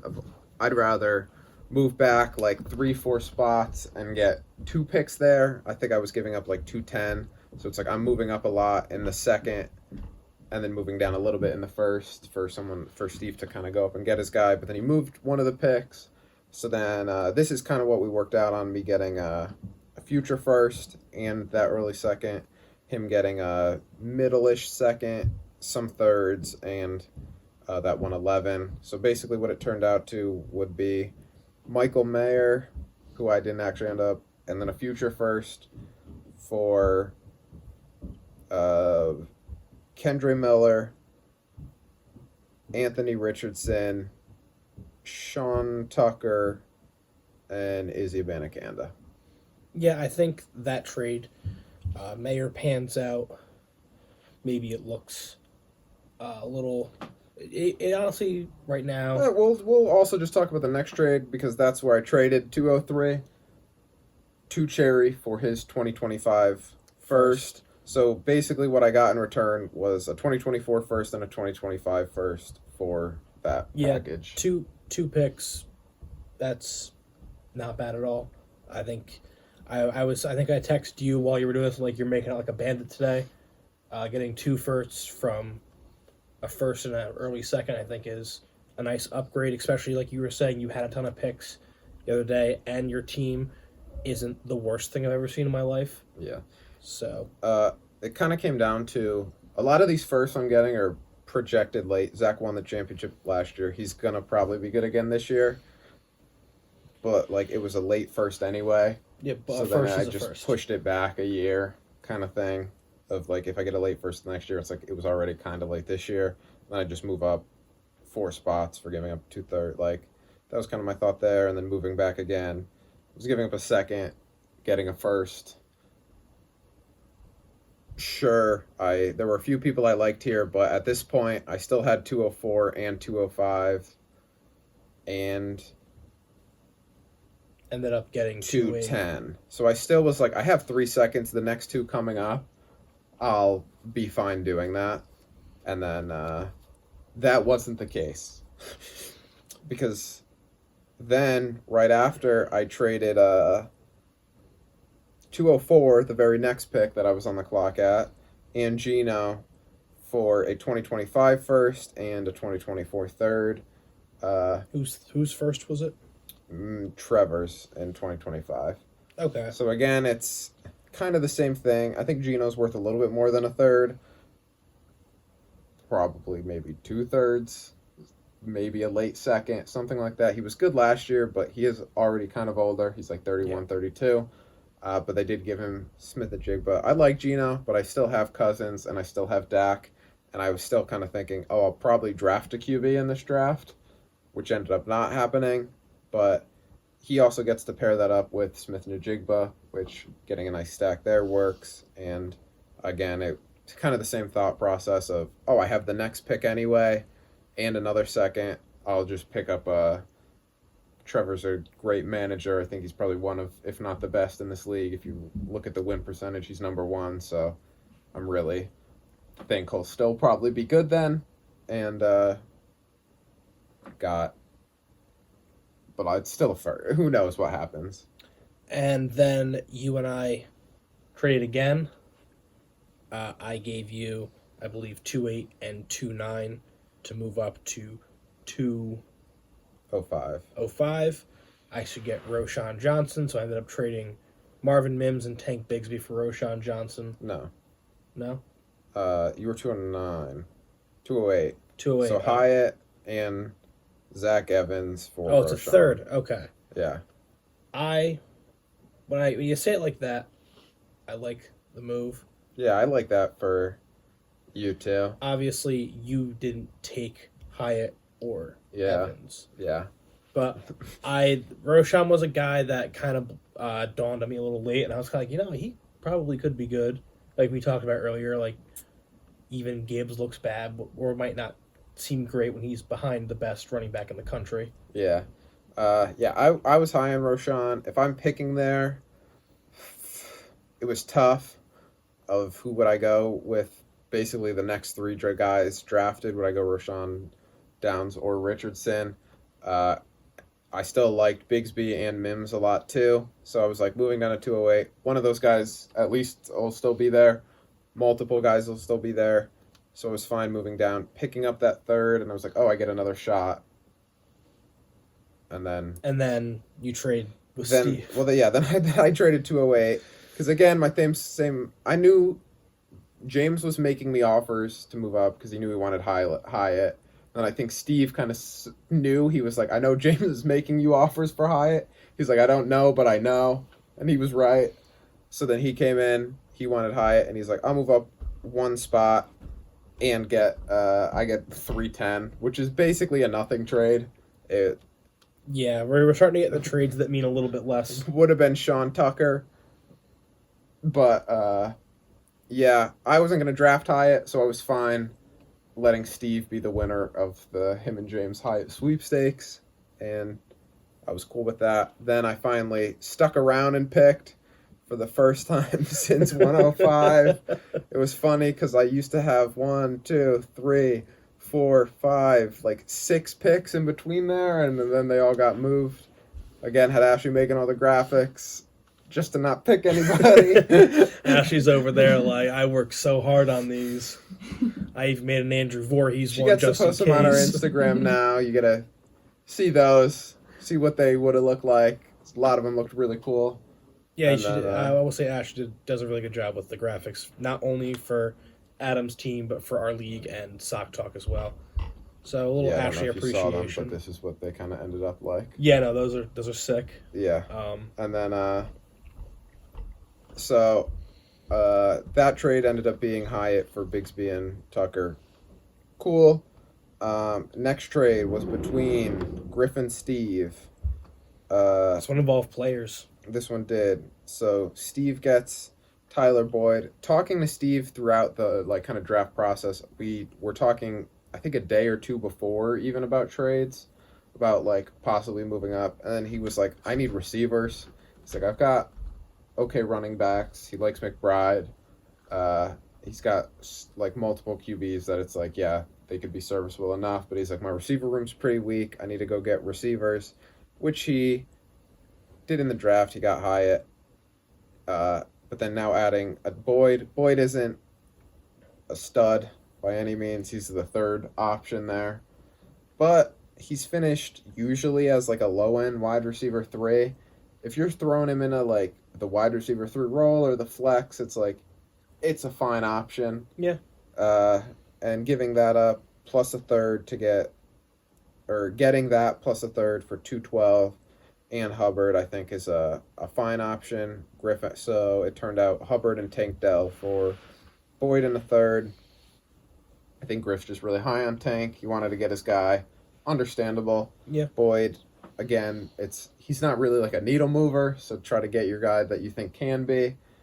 And then Steve gets someone that's probably more likely to, at this moment, step on the field and step into his lineup and help.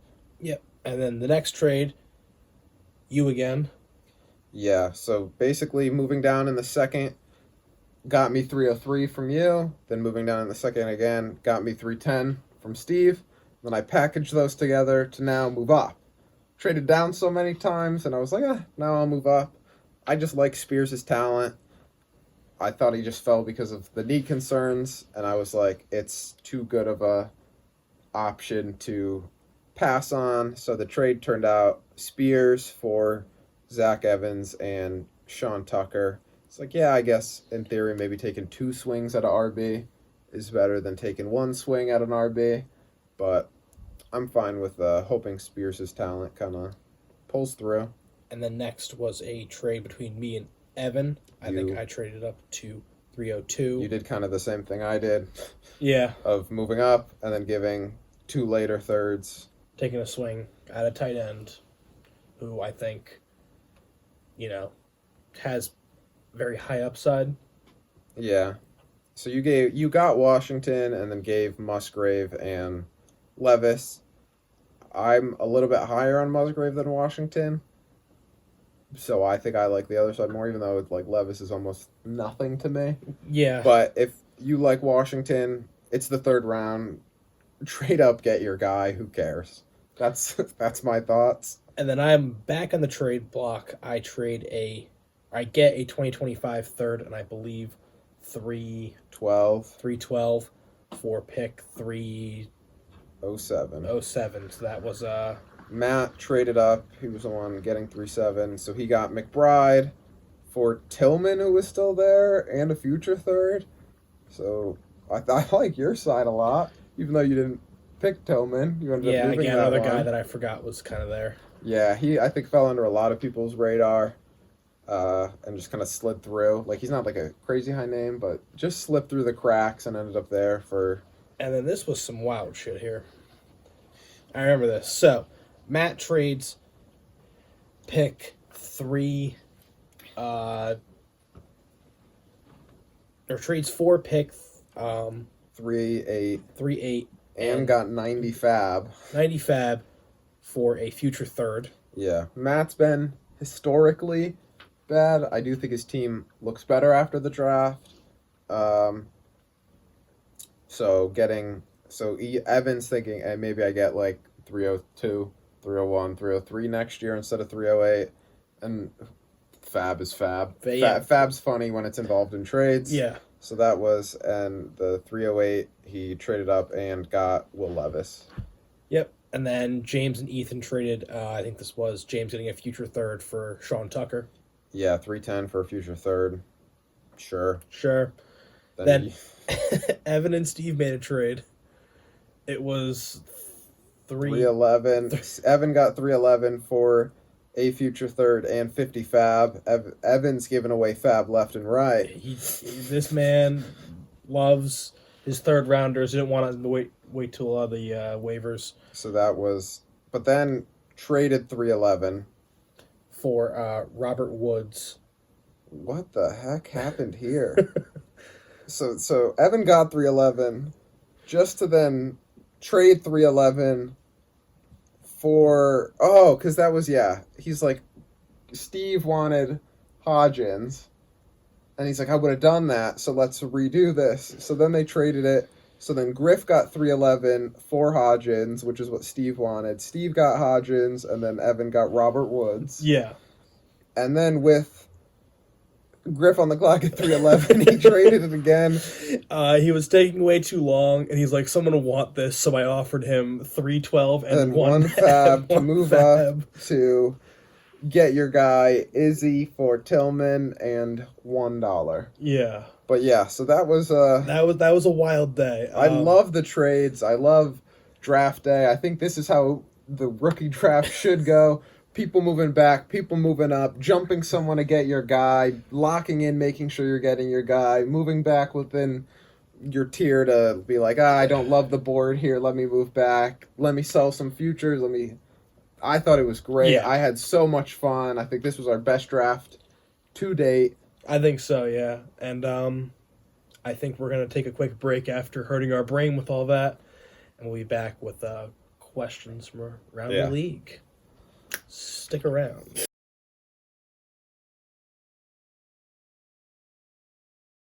All right, we're back. We've got only a few questions, so we'll get right into them. What are they, Ryan? So first, this is a question that I think we were always planning on answering. And it was Steve asked us, who do you think are the biggest winners and losers of the draft?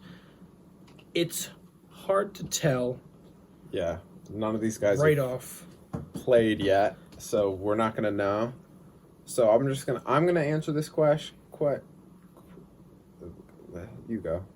Okay, so I'll when I think about the winners of this draft, I think about the guys whose teams on paper I like a lot after the draft. Yeah, because that's or I kind think of got really better. What I was also going with on what team do you think most improved, as in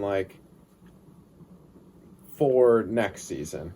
So we'll answer it that way. Yeah, I think, but when you also take into account the trades, I actually think you were a big winner.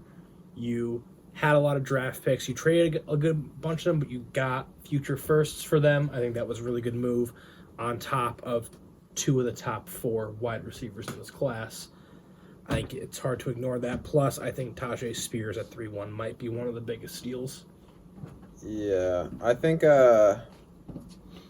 two winners that I see from overall standpoint. One, we'll go with Griff, because I just think he got good value on downs, and then he traded up and kind of got his guy with Tank Dell, and then also snuck out Cedric Tillman in the 3rd. So I think he got 3 solid wide receivers all drafted on day 2 of the NFL draft, and he made some moves. I don't think he gained any future picks, unless one of those ones was maybe a future 3rd, but I think he just kind of played the board how just took the best guy to fall to him, and I think he definitely pulled out made some good trades that were pretty fair to get to this point. And then I also really liked Matt's class. Jackson Smith-Njigba and Sharbs. Jackson Smith-Njigba, arguably wide receiver 1 of this class. Charbonnet was that first of the tier 2, I think, along with Bryce Young getting, I think, decent value for Rashee Rice. Laporta. I think Matt made, at the worst, slight improvements to every position on his team. Yeah, I think if we're looking at what team improved the most, I think Matt is a great place to start, and I think that's kind of one of the things. I think he did a lot of trades to kind of get some picks this year, but Jackson Smith-Njigba, I think, starts for him immediately. I think Charbonnet starts for him immediately. I think Laporta starts for him immediately. I could see Rashee Rice being a flex option, especially if camp goes well for him, and if he's starting for the Chiefs, I think that's an option that he could put out there, or at least for a bye week, be able to fill in. And then I think Bryce Young, he gets a QB of the future. Maybe not this year with kind of the weaker receiving room Carolina has, but I think immediately he picked up at least 3 starters on his fantasy team, and I don't think they are bad players at all. Yeah. And then I'm trying to think of who else really improved. I do like me getting Addison Johnston and then some of that, but maybe only Addison would start. I think Steve got some big improvements too. Absolutely, yeah. I think it is easier to kind of improve in the draft when your team isn't that great. So I think Kincaid walks in and is a starting tight end, and I also think Kendre Miller probably walks in and could get a flex role like off the bat, especially with a suspended Kamara if that happens, and then he got some other guys too that I don't know if Hyatt starts for him, but potentially could. And then the last person I'll just talk about who I thought had a really good draft was Evan. Kind of just no-brainer picking Gibbs. But he needed an RB. Gibbs was probably also the best available player. I think Gibbs is his immediate RB1, and he needed one with Zeke still not on a team and some of the older running backs. So now he gets that youth to match up with his really good receiving core, and I think then just sneaking out with Musgrave in the third. It's a fine tight end option to kind of develop and then maybe take over a role next season, especially with Waller, Ertz, his tight ends kind of being on the older end. He kind of fills a need. So I thought Evan had a good draft, and it's not as flashy as like some of these other ones that had 10 picks. Yeah. A little bit of bias here. I think I also made some improvements. I don't think it made as big of an impact as, say, you or Matt or Steve, but I still think it's just improvements my team had to make to kind of get to where I want to be. And I don't really think there's a loser right now. Yeah. Well, I'll pick a loser. I'm going to say Ethan just because his only pick was a guy who might not make the team. Yeah. I'll say the loser was... That being said, Ethan's team is absolutely stacked, and I'll say the loser was Zach. Zach lost the draft. It's official. Can't wait to... Write it down. Can't wait to hear about this on his podcast. Hopefully he acknowledges this. Yeah. Zach. Jaden Reed might be the biggest reach of the century, honestly.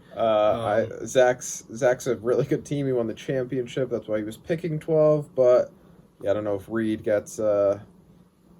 Reed's not moving the needle for me on his team. Granted, I don't know if many of these guys would have, but yeah, Jaden Reed, and Zach's our loser, and Jasmus with A-Chain, our other big loser of the draft. I actually think it was a really, really good value pick, but he's small, and you just can't get over the small guys. The small guys don't work. Those are our losers of the draft. At least those three teams have arguably the three best rosters in the league. Yeah. And then the one person we didn't talk about, we'll just not talk about because he's already mad that people didn't acknowledge his pick. Yeah. Who was that? We know. All right. And then Trevor, who was definitely not the person we were just talking about, asked, was there anyone that really went higher or lower than you thought? Higher, off the bat, I am saying Jaden Reed. Again, that's just my personal thing. No offense to Zach. I just didn't think he was that high. Yeah. I'll pull up my rankings and kind of see where I had people comparatively. I had Reed at 21, and he went 12. 9 picks higher. I had Bryce Young at 23, and he went 13. Rice, I had it 20. He went 14. Yeah, and was there anybody else that went way higher? Not really. I think that's about it for like the big reaches. Maybe yeah, that's it for like the reaches. Steals, off the bat, I'm saying downs. Maybe we'll throw in Zach Evans as a reach, but I don't think it's a bad reach. Yeah, I just think it's a swing. He was more of like a third. As you just said, for the Those steals, I will go with Downs. I think I had him more higher second than mid second. I think I take him over Rashee Rice. Me personally. Also, I had Downs as my 11th ranked guy, and he went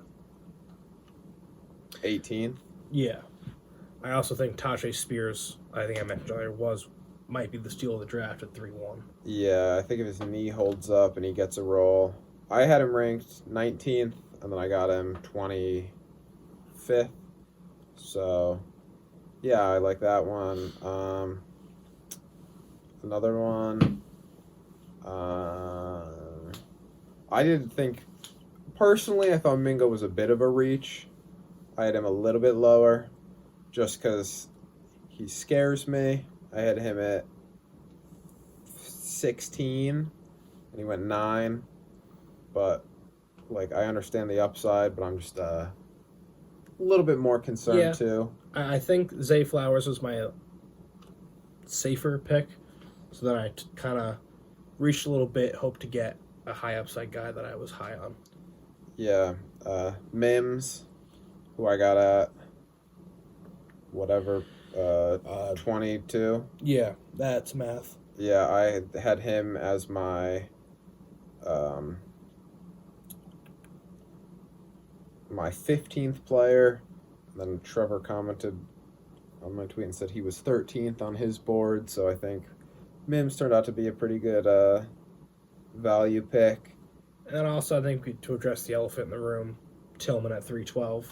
Yeah, I think that's one of the more obvious ones. To be fair, I had him at 28, but going 36.